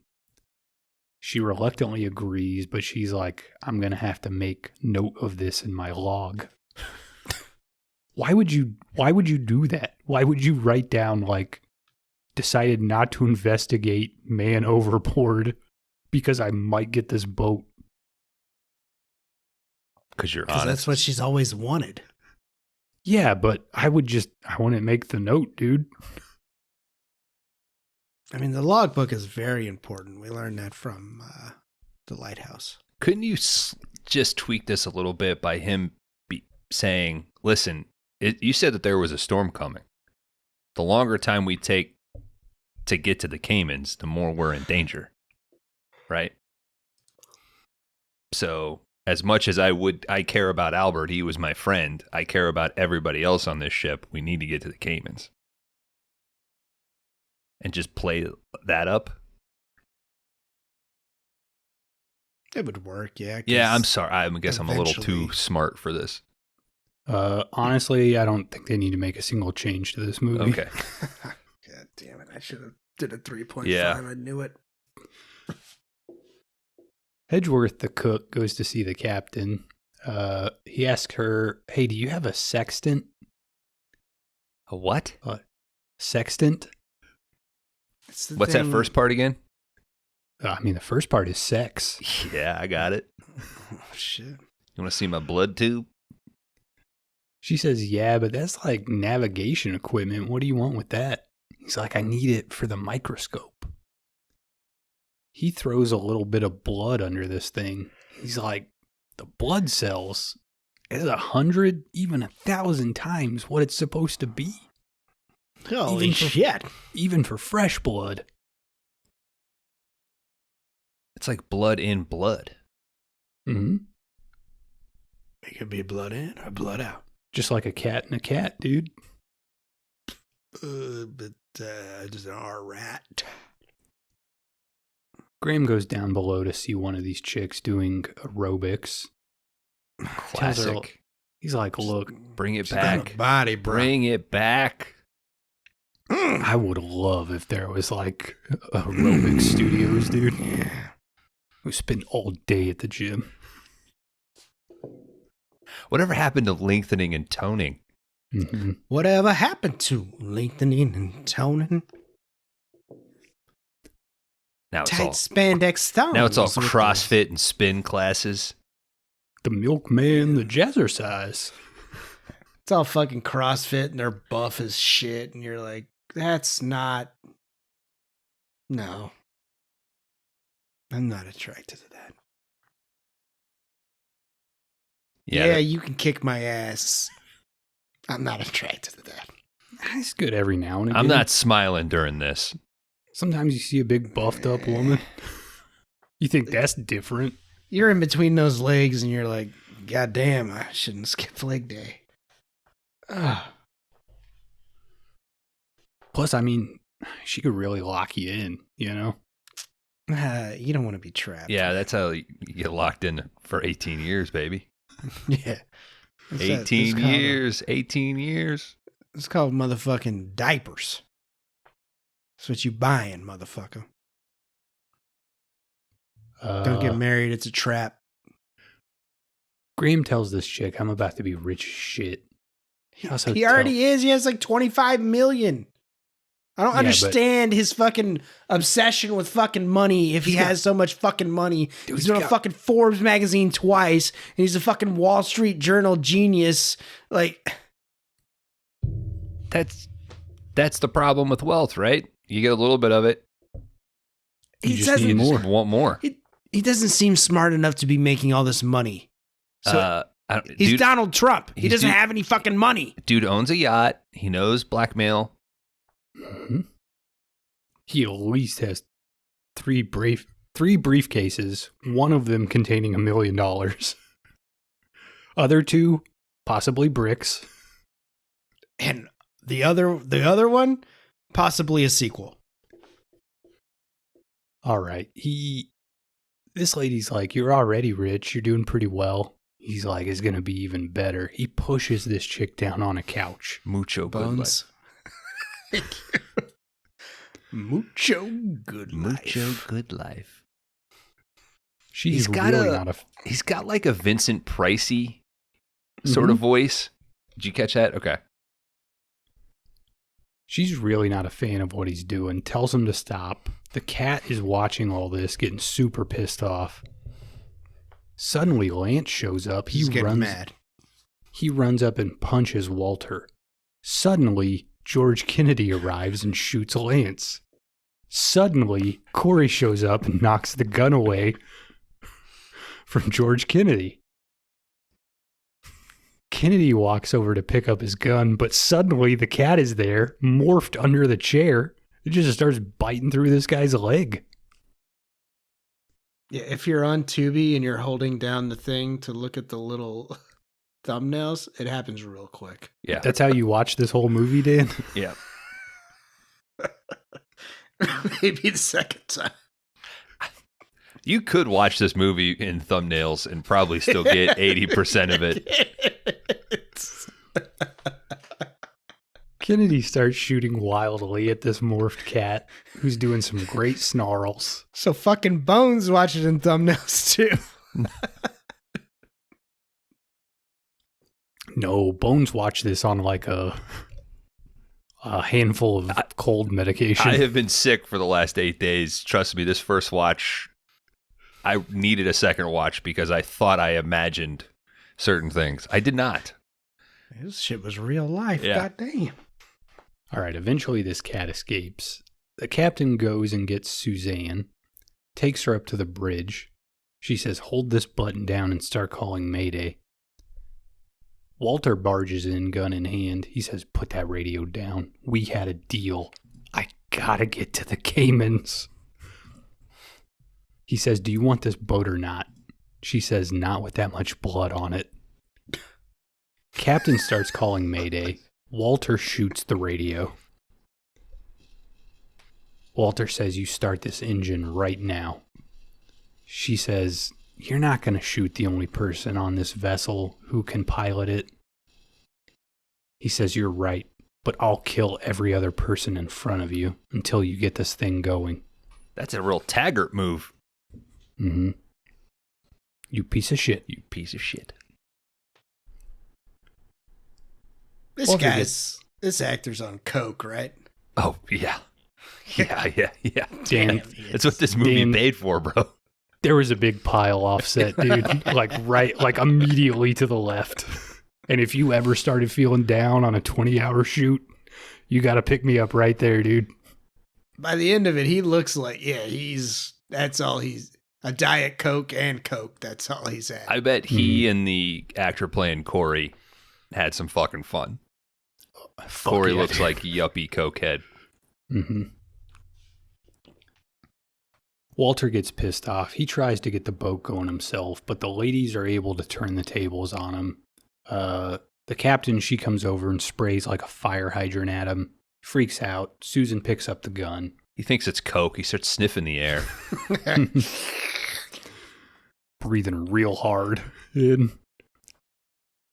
It's good shit. Captain tells Susan, hey, if he moves an inch, go ahead and shoot him. Back down below, Hedgeworth has a theory. Ow, that was only 2 centimeters.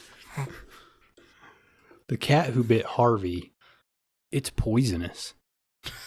Also, this next 5 minutes has George Kennedy moaning in the mix, and it is fucking incredible. The entire time that they are standing around him while he's on the couch, just it never drops. It's great. Suddenly, Harvey's chest, that's George Kennedy, it starts fucking bumping up and down and shit. That's all that happens, Dan. It just boils your blood, and then you want to die. Yeah, it boils my fucking blood that it didn't explode all over the I fucking know. It's a room, bummer. which is I one of the know. easiest fucking things to do. Dan, they didn't have the budget. Oh, man. They had to pay George Kennedy. They had to get the big pile of cocaine. So many missed opportunities. It is. The Imagineer working the cat rat puppet. That guy didn't come cheap. The biggest bummer of this movie is that Harvey's chest does not explode at some point. I agree, Dan. It should have happened. It should have been that they killed the They cat. show it. They should have killed the original cat. And then what comes out of George is another. Mm-hmm. Yeah, it should have been a Mutated chest thing, burster, yeah. but a cat. You think they were like ready to burst it, and they were like, too much like aliens, nah. I think they were setting up the chest bursting scene, and George Kennedy said, "You only paid for 5 days. Yeah.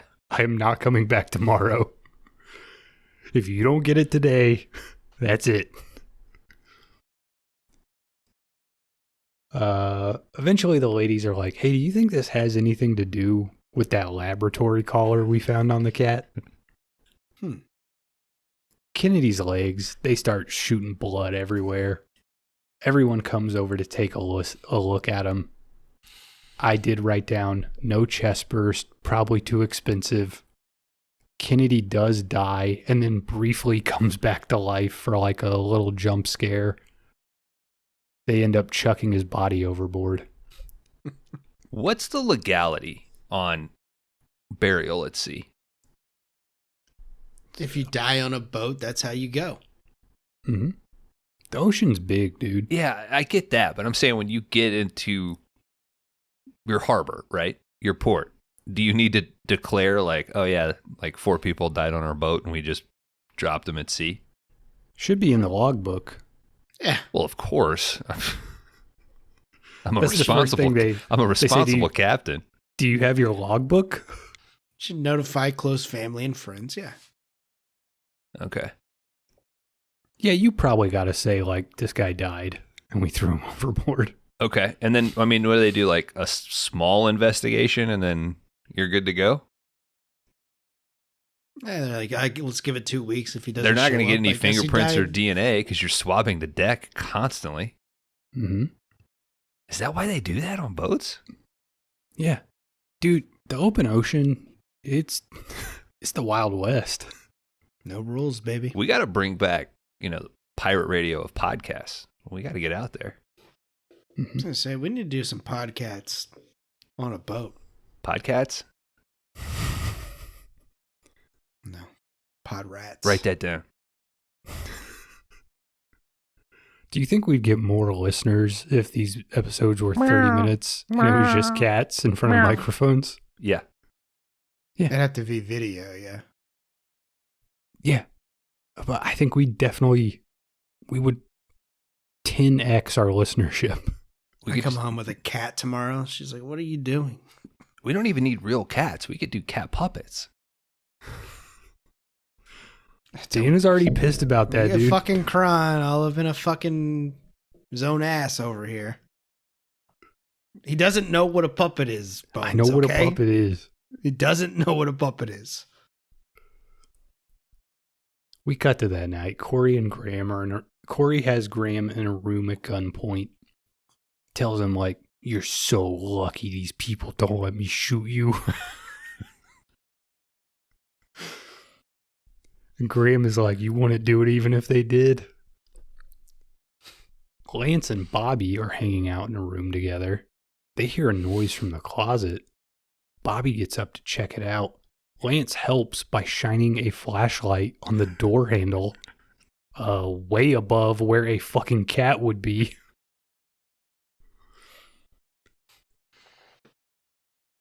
We also cut over and see Hedgeworth is helping the captain trace, like, faulty electric lines in the engine room, I guess. They're doing all sorts of random repairs. Mm-hmm. I don't know how the fuck they can't find this goddamn cat on this boat. They're tricky little critters, dude. Yeah. No, they're not. You can find a fucking cat. I don't know, dude. It's pretty hard to find a cat that doesn't want to be found. It's a fucking boat. It's not going in the water, It's a yacht. which is a boat. Well, several rooms, big engine thing. They spend like 3 days looking for it. It's a big boat. When you check in room A, it's in room B. Vice versa. It's tough. We have fucking 7 people on this boat right now. We cut back over to Corey and Graham. Graham shows Corey his Rolex. He's like, oh man, I always wanted one of these. Graham's like, take it. I got a shitload of them. He says, hey, if you're impressed by this, why don't you take a look at what else I got? He goes over to his wall safe, pulls out a briefcase. Corey's like, oh my God, how much money is that? Graham says that's $1 million cash. What number was on the briefcase? 1. Okay. He tells Corey, go ahead, take a bundle. Hey man, if you can help me get to the Caymans, plenty more where this came from. Mucho monies in the Caymans, dude. Hedgeworth's been doing some more research and he's got some bad news. Any food the cat comes in contact with becomes contaminated. You know that this guy in real life is saying mucho everything. Mhm. Like, that's real life. Mucho cocaine. Mucho party tonight. Yeah. Starts at midnight. On my yacht.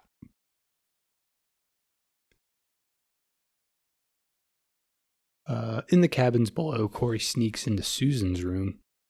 He bravely offers to protect her from the cat. She agrees. These two bone down. Dan, you do see visible breasts at this point in the movie. Okay. All right. Scrub the thumbnail, dude. I'm deleting the file from the shared drive as we speak. You can't. Dan doesn't deserve this. This could come back in a rewind and I could bump it up. You never know. I'm deleting it, dude. You can't delete it. You didn't take this week seriously. No fake 80s breasts for you. Mm-mm. Are they fake? Yeah. They look a little funky. They're like a little too separated. All right. Point down now. I've lost interest. They're fisheye. They're nautical. Can you see the cuts? You can... Jesus, why did I even bring this up? There's... When she gets on top of him, there's... Mm-hmm. They don't move like a natural breast does. Is he inside of her? That I don't know. I watched the special features, and he is. In my fan fiction, he is. So they're just like lard, just they ain't bouncing. No. Well, they're just like bags of whatever that shit is. Yeah, they were doing Never mind. They're doing what? No. Next morning, I was the gonna say captain... they were still doing asbestos in the 80s. I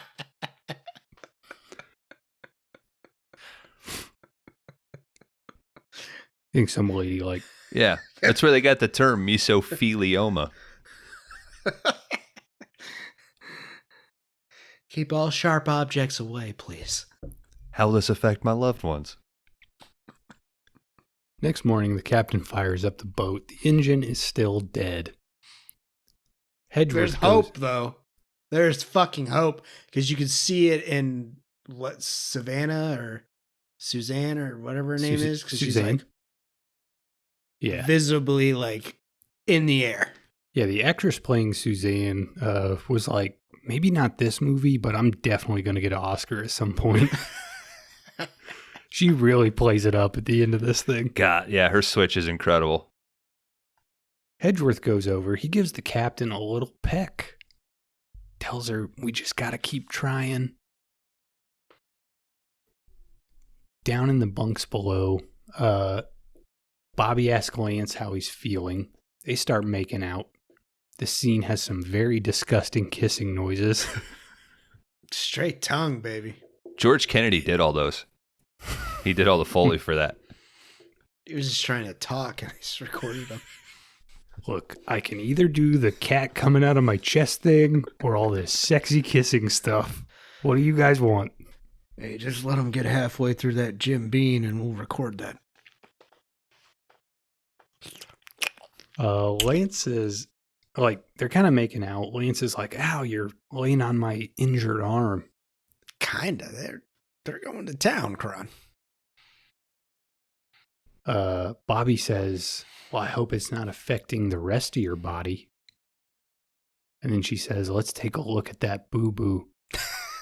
She pulls the covers back, and guys, a mutant cat is just eating fucking Lance's hand. It might be the best scene. This is my favorite. Well, no, this is my second favorite sequence. Mm-hmm. Is your first when, like, everyone just keeps showing up and shooting each other? It's the end. Okay. This cat is just chomping the hell out of Lance's hand. Cat and a cat, not a rat. He loses some fingers. His veins start pumping like crazy. I got the poison in my blood.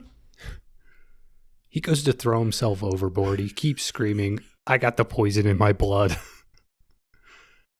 Bobby tries to stop him, but he ends up jumping and knocks her overboard. I guess he knocked her out because she never surfaces. Nope. Yeah, 2 died just by going overboard. She had a lot of blood in her body, so she wasn't as buoyant. Yeah, but there's poison in that blood. In his blood. Oh, his blood. But they Corey- kissed. Oh, that's not blood to blood. Saliva. Yeah, as Dan has pointed out, saliva is a weird form of blood. Is blood. Just not blue. It's clear. It's not mine, dude. There's no blood in my saliva. Because it is blood. It's not blood. You got battery acid saliva, right, Kron? Mm-hmm. You got that xenomorph spit. Mm-hmm. Battery acid in my veins. Yeah, and then, melt a car door, dude. so Lance and Hedwig and the Angry Inch jump in. That's right. I'm not doing that. I know this dude's got an open fucking wound. I'm not jumping in bloody water, dude. Sharks, too. Sorry, buddy. Yeah, I'm not jumping off a boat to save somebody. I'll throw the big ring out there. Yeah. That's fair. God, Fuck that's that guy. that's on my bucket list, dude. To throw that It's big already ring been at somebody. Mhm. It'd probably be me. Yeah. I'd try to hit you in the head with it. Well, Knock you, out. you want him to stop panicking. Yeah. I wouldn't be panicking. Yes, you would. If you fell off a boat in the ocean, you would panic. No, I think I know Dan well enough that he would shut down and go into fucking sync mode. Just I go neutral, into survival neutral mode. face. I know Bones will throw the ring. Be like, fuck y'all. Mm-hmm. Corey and Hedwig, they do dive in after. Corey keeps his socks on, which are super long, and they're fucking flapping up in the air. I have the image of Dan doing the fucking Costner from Man of Steel, like the Let me go, dude. Let me go. I've lived my life. We cut over to that night. I guess the search for Bobby and Lance was a failure because everyone is all bummed out and wearing black. Susan finally is just like, we're all going to die on this boat. Hedwig says we're so close to fixing the engine. Next morning, Corey says we got to let Graham out. You guys work on the engine. Me and Graham will go search for the cat. Susan's all broken up. Corey says, like, if you hadn't brought that fucking cat on board, none of this shit would have been happening. Susan does have the easiest job. They're like, why don't you just stand out here and look for planes and boats and shit? But she, like, can't even do that. She's all fucked up. It's such a funny thing to, like, it's not funny to throw a woman around, but to kind of jostle her because she's not looking through binoculars. God damn it. Just look. Is she going into like a defense mode, like a like passing the blame here? Like, does it hit her like, fuck, this really is all my fault, so now I need to just try to blame everybody? I think there's some of that, but it also seems like they're trying to make it like she's just going crazy, like she's losing her mind, knowing that she's going to die. Maniacally painting her toenails. Mm-hmm. Corey does let Graham out. He says, as soon as Graham gets out, he's like, thank God, dude, we still got a narrow chance to make it to the Caymans. This Corey's is why going he's to- rich, dude. The optimism. Mm-hmm. Hope. Well, he's got a plan, you know, and he fucking tries to make it happen. And he never really panics. He always keeps his cool. No, he's got a one-track mind, dude. Caymans. Get me to the fucking Caymans. Corey's going around. He's placing poison food like every few inches on the boat. Graham says, dude, I know you just let me out, but can I hold the gun? And Corey is like, yeah, okay, I guess so. The crew divvy ups their dinner that night, which I'm is mucho just... good with the gun. I'd feel mucho better if I had the gun. Their dinner is just some cornflakes and champagne. They're all out of water. Down below, Corey's checking his traps. The cat pops out. Corey loses it. He just starts shooting wildly. Great He hit- down the barrel bad B movie framing of him shooting. Mm-hmm. Up to this point, mostly competently shot, Yeah, I would say. it's decent. Yeah. As Corey's shooting, he must hit what is the ship's acid pipe because he gets all fucking charred up. He dies. Next morning, the crew throws him overboard. That night, the fucking crew realizes that the cat has gotten into all the food. Hedwig is like, it might be okay. Maybe it's satisfied. It won't be hunting any of us.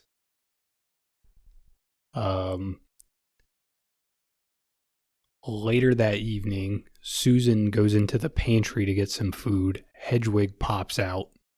Hedgeworth. He finds her. I think and that's my says- fault. I don't know. I think I have it multiple ways in my notes. But he's like, you can't eat this shit. It's all Headley. fucked up. Headley.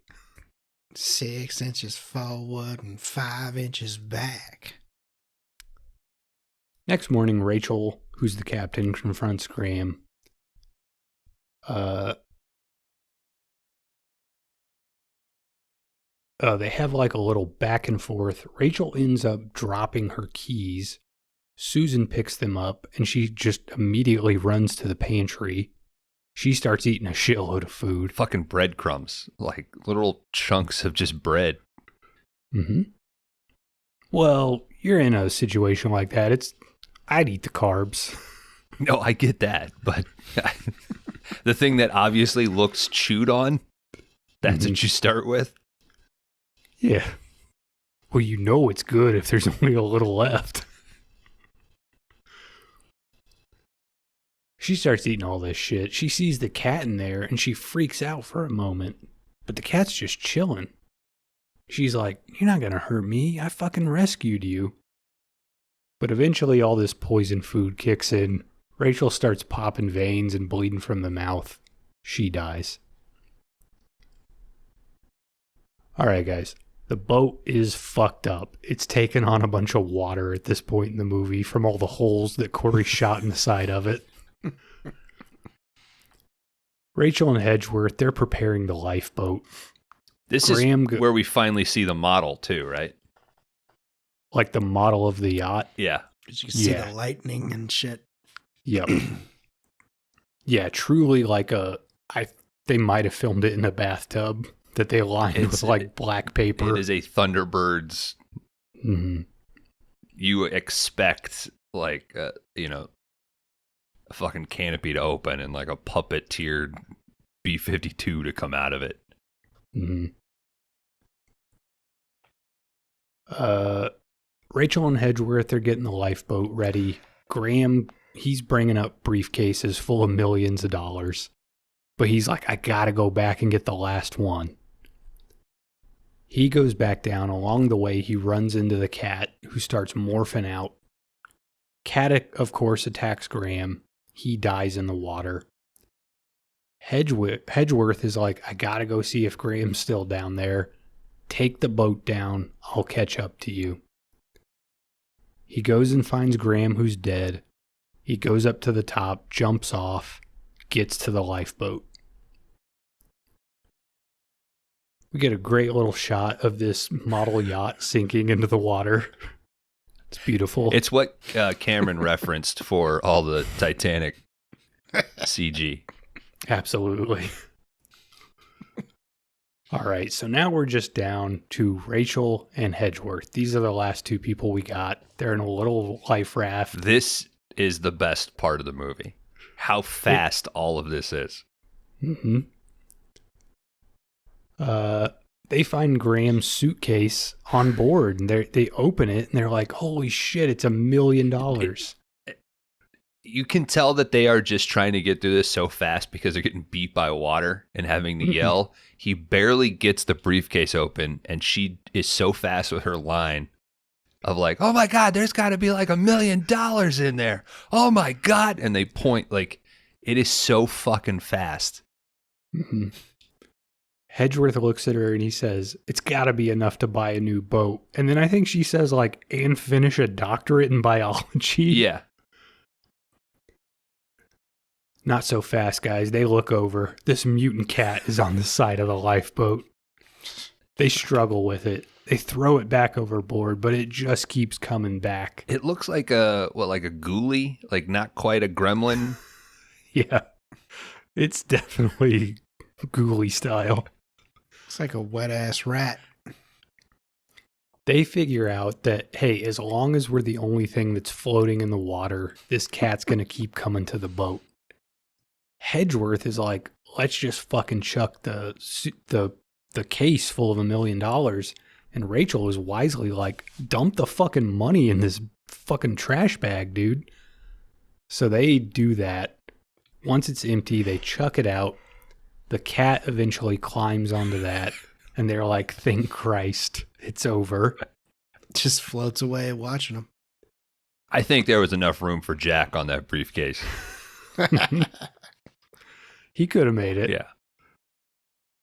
All right, we cut over to this little island. Rachel and Hedgeworth are there. They found some land. Thank God. Some guy tells them, sorry, all of our communications are down. They got fucked up in the storm. Why don't you two just get a little R&R until we can arrange a flight? They agree.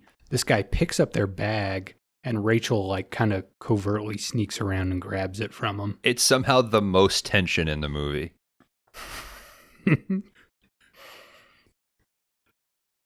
We cut over to this little kid.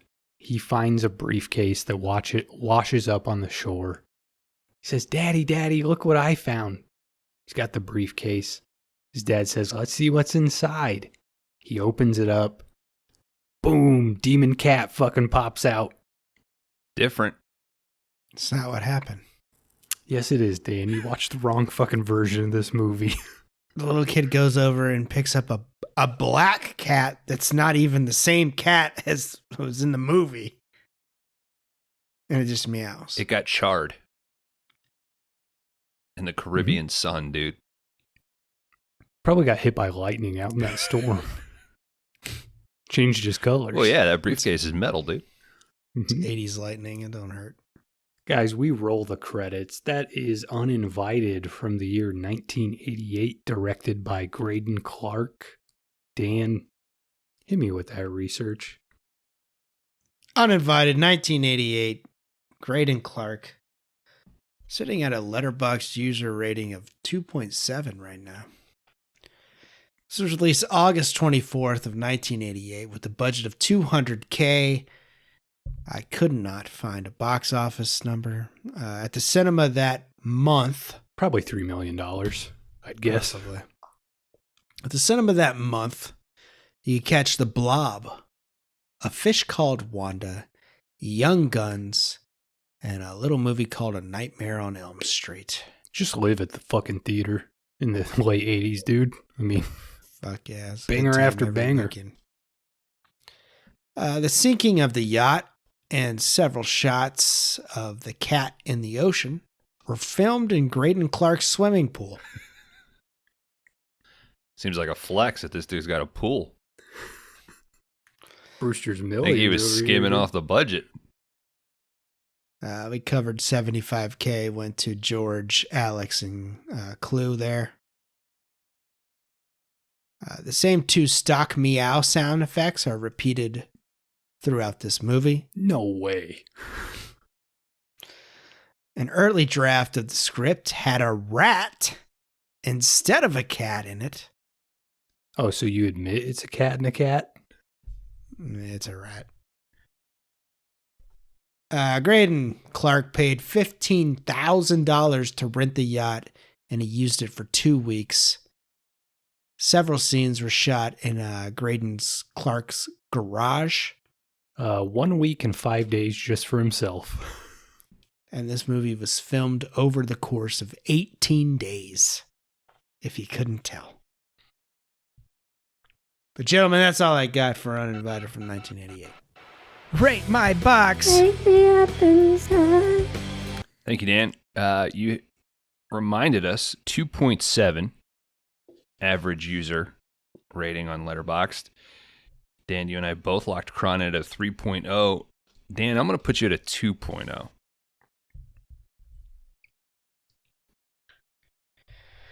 Bones, I'm going 2.0 as well. Bones, I'm going 2.5. And Dan, since you only watched the thumbnails of the wrong version of this movie, I'm giving you a 2.0. Guys, this is an exercise in simultaneousness, if that's the word. This thing is equal parts boring, equal parts hysterical. This is equal parts a tight, straightforward script and equal parts ridiculousness, quite honestly. This feels like a fever dream or a stoner just starting to type a script and you just worked your way through it. This doesn't feel like a multiple draft sort of situation. This isn't teaching a lesson. There's no morality involved. This would be a fun watch to put on with some friends, drink some beers, and just work through, because there's lots of moments where you can be riffing or hitting the bong or getting up to grab some Doritos, and when you come back, you haven't really missed much. I don't think the performances are bad for this movie, but I don't think anything is great. That being said, I think this is right over the plate at a 2.5.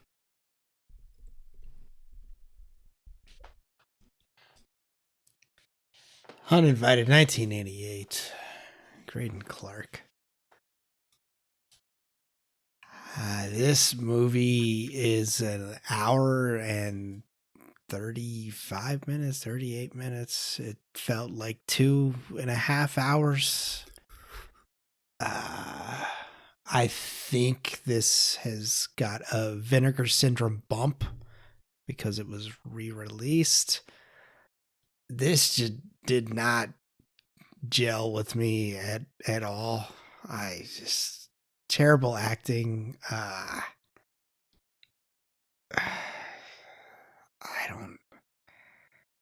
I guess there was boobs, you guys say, in the other version.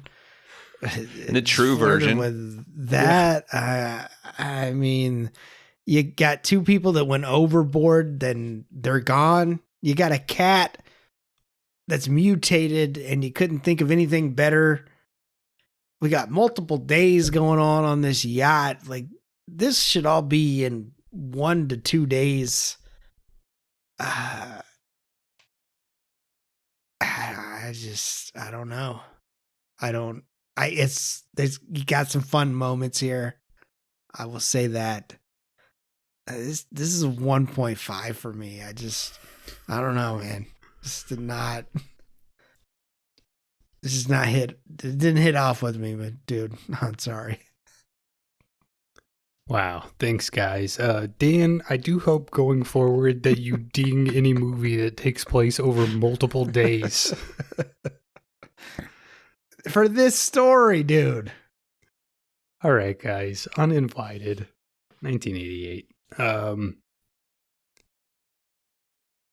Dan, I will agree with you in some aspects that I do feel like there are some movies that do unfairly get a Vinegar Syndrome bump, right? Like, the label will put out this obscure thing, and I've seen several of them, and most of the time I do think, not really my thing, right?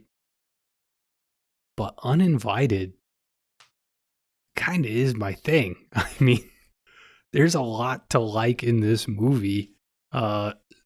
So even though I agree with you in a small percentage, Dan, I completely disagree on how good Uninvited is. I think the movie's a ton of fun. Like Bones was saying, you could largely watch this with a group of people, get up and leave for a good 20 minutes, come back, and you've not really missed any key plot points that would hinder you from watching the rest of the movie. There's so much to enjoy here, though. I mean, just the idea of a killer house cat, it's fucking fun, dude. I mean, that's a fun, dumb premise. The fact that you could only string together $200,000 and then you think, oh shit, I gotta work with a fucking cat all fucking movie long. Like, of course it's never gonna do what you want it to do. There are so many points in this movie where the cat is hissing or meowing, and the visual that accompanies those sound effects is a cat lazily staring at the camera, because cats never fucking do what you want them to do at any given point in time. I think there's a lot of great overacting in this. Susan, at the end of the movie, I do feel like she was like, man, fuck this shit. I'm going to be the best actor in this goddamn film. the twist and turns her character takes is amazing. There's some great underacting in this. George Kennedy clearly showed up until his portion of the $75,000 ran out. But I don't know, man. Like, I think there's just a ton of fun stuff in this. I have seen both cuts of this movie now 2 or 3 times, and I've not gotten bored of it yet. It's not a cinematic masterpiece, but I think there's a lot of enjoyment here. It's a movie I could throw on, not take too seriously, and have a good time watching. That's a 3.0 from Kron Howard.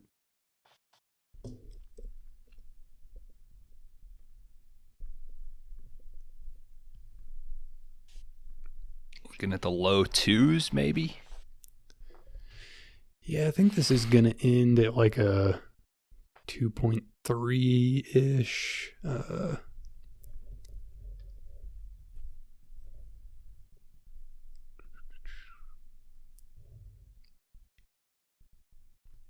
All right, guys. Uninvited would have an average score from the 3 of us of 2.33. This thing would end up at number 127 on the big list. This would currently be right below Robot Jocks and right above Hollow Man 2. Dan, I think when you watch the Kron cut that includes the truck scene and all the other international cut stuff, you're gonna fucking bump this thing way up. Kron, Dan and I both got a 1.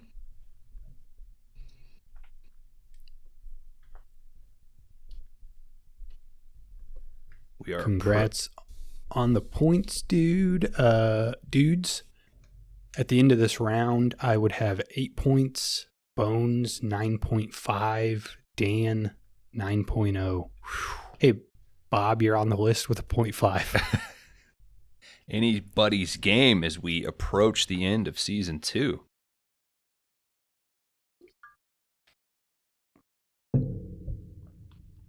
Kron, I will say before Dan gets us out of here, thank you for the category. Last week during the rage, I was severely under the weather. So medicated while editing the damn thing, I was super conscious emailing you guys for the test listen. Like, hopefully that thing was coherent. Started feeling better yesterday. Had a lot of fun with this, so thank you. This was like a good boost out of a rough, like, you know, the roughest sickness non-COVID that I've had in the last, 5-10 years. So thanks, buddy. And remind me, Cat v People, this is our category name? Yeah, category name is Cat versus People. Cat versus People. I want to be correct here. You could go with I have it in my notes as VS dot. So okay, we have to be very precise because my British crime category. I know that was tough. All right, Dan, get us the hell out of here. Hey, if you're on social media, check us out on Threads, Instagram, or Letterboxd. If you are on Apple or Spotify, please rate, review, and subscribe to the show. It helps us bring the show to more people. If you want to send us a question or a review or a nice email that says thank you for making your day better, that's 5-Day Rentals Podcast at gmail.com. We appreciate it. But if you really want to fuck with us, there is a Discord link on every episode that's dropped every Wednesday for 5-Day Rentals. Join that Discord, get on there with us, and have some fun. But other than that, mucho good life. Mucho crash and burn. I'm coming for you, Tammy Faye.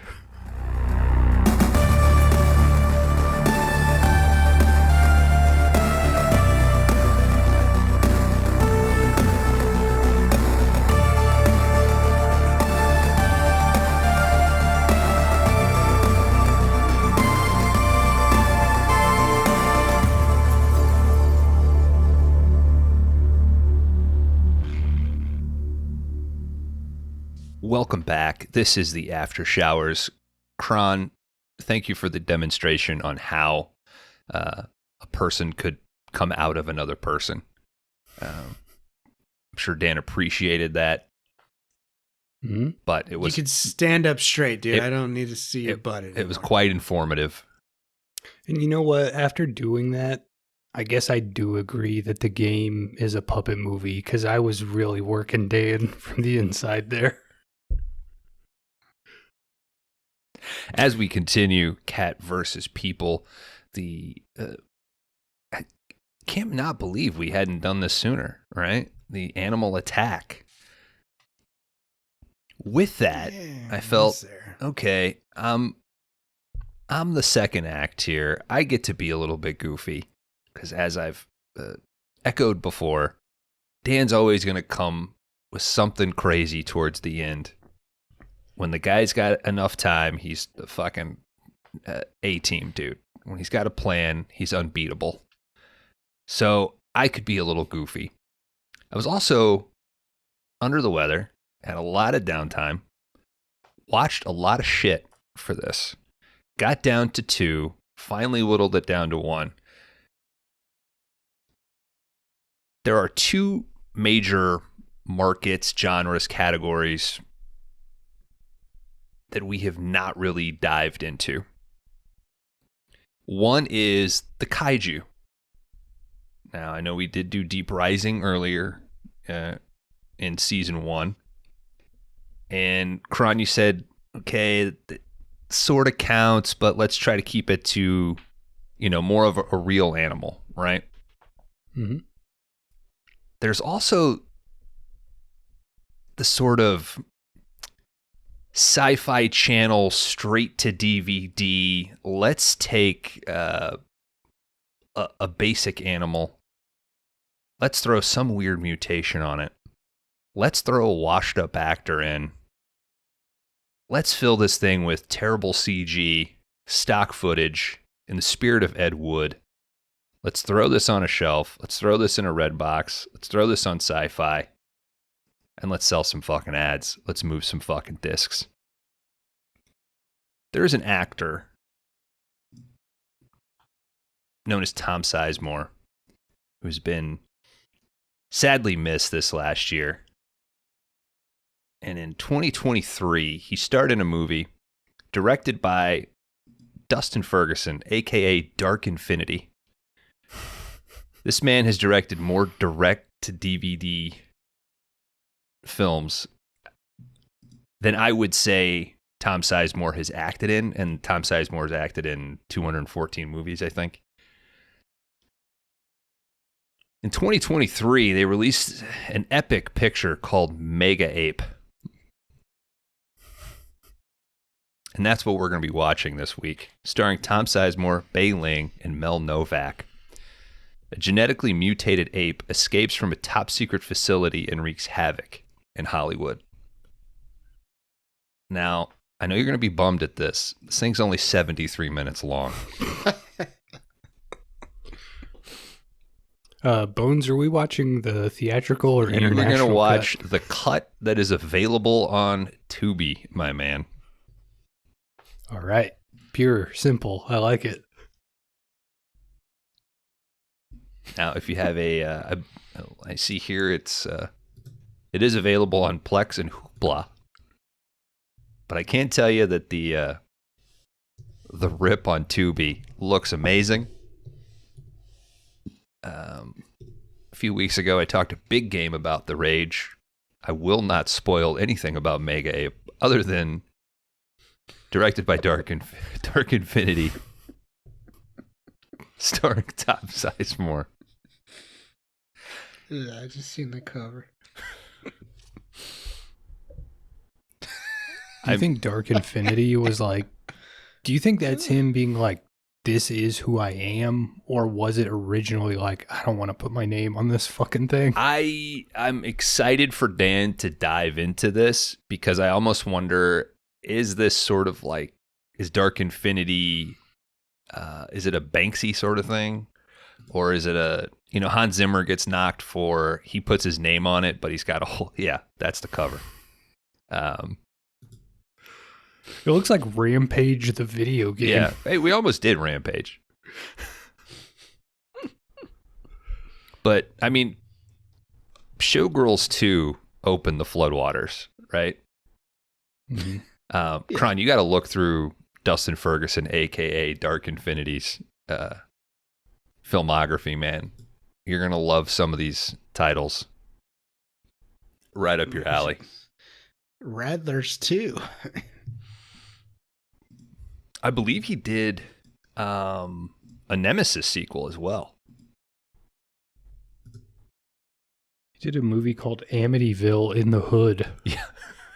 Does the house move? Does it? I mean,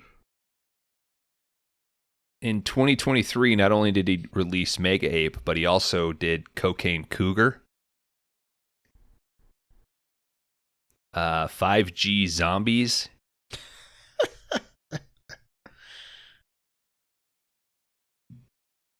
The Clown Chainsaw Massacre. Space Sharks. Doll Killer 2. Big frickin' snake. Yeah. So you could see my struggle whittling this down to Mega Ape. Mm-hmm. Apex Predators 2, The Spawning. It would appear that that's coming out this year. Oh, is that Robo Woman? Yeah. Yeah. I mean, I don't know. We might have found a future guest for the show. Or at least a direction erection. There you go. He does have a movie called Direct to Video. I think that's a documentary. Yeah, that's a documentary. Yeah. I've watched that before. So I guess I've seen at least some of this guy's output. What's the user letterboxd average on Mega Ape? Either of you have that pulled up right now? Let me find it. There it is. It is setting at, it's, whoa, what the hell? It's like not, I don't know if it's, one. it's not been logged enough times. Wow. Okay. It's only been logged by 145 members, but liked by 30. So decent percentage. Seems to have a lot of ones and a lot of fives. Sort of like 5DR on Apple Podcast. Mm-hmm.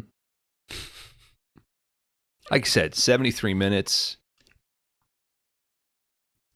It might feel like 20. It might feel like 3 hours. I hope I'm 100% to lead you guys through this. It's going to be epic. Dan, do you feel so dumb? You thought we couldn't go lower after Uninvited. No, I confirmed my pick, I think, the other day, and I think it's where it should be. And okay, I feel good about it. I feel good about my pick. Right on. Guys, I'm going to put you on the spot here. Do we want to go ahead and announce what we are doing for the spooky season? Oh, shit. I mean, no one's listening, so yeah, let's do it. Are we ready to identify titles, or do we just want to limit to what our category is going to be? Our special Halloween spooky season category. Say push it all out. Yeah, I got my title picked. You so. got your title picked? All right. And guests. Dan, why don't you reveal what we're doing? All right, guys. Spooky season is upon us. Everybody's favorite time of the year, and we're doing spooky season number 2. And we have come to the category of Giallo. That's right. We're finally covering it. We were just talking about shit we haven't got to on the show yet. And I think we've picked some good stuff for Giallo. I think we've covered some pretty good directors of famous directors in a nice time span of Giallo, I would say. But yeah, I don't remember. Am I going first for that one? No, it's the same order as this yeah. category. So Kron will be first. Okay. So, Kron, I don't know if you want to jump in there with yours. Yeah, first movie we'll be watching. We might be starting at the end of years in terms of what we're covering, but we will be going to 1987 and watching, directed by Dario Argento, Opera. Now, those are two things I've heard before. Opera and Dario Argento. Doesn't he make cheese? That's correct. He's a big cheese guy. Thank you, Kron. And then I will be coming in second act, 1979. I dare not attempt this director's first name. Baruti is how I would pronounce his last name. And we're doing Killer Nun from the Secret Files of the Vatican. Take a stab at the first name. Giulio Baruti. Giulio. Maybe I'll ask Sam. Got ghoul in his name. Yeah, That's man. scary. Killer Nun. It's going to be fun. And then we're going to do, we're going to go to 1982 to Fulci, and we're going to do the New York Ripper. That's right. One of the more crazier giallos out there. Yeah, we'll be ending. Well, I haven't seen the Nun one, but we'll definitely be ending in a sleazy area. Killer Nun's pretty fucking sleazy, and I've seen very little giallo, and by that I mean I've seen Killer Nun. So if, are we doing guesses or no? Nah, that shit ain't confirmed. Minus. People might piss me the fuck off. Might get next. I'm losing my fucking nerve with some of these people out here.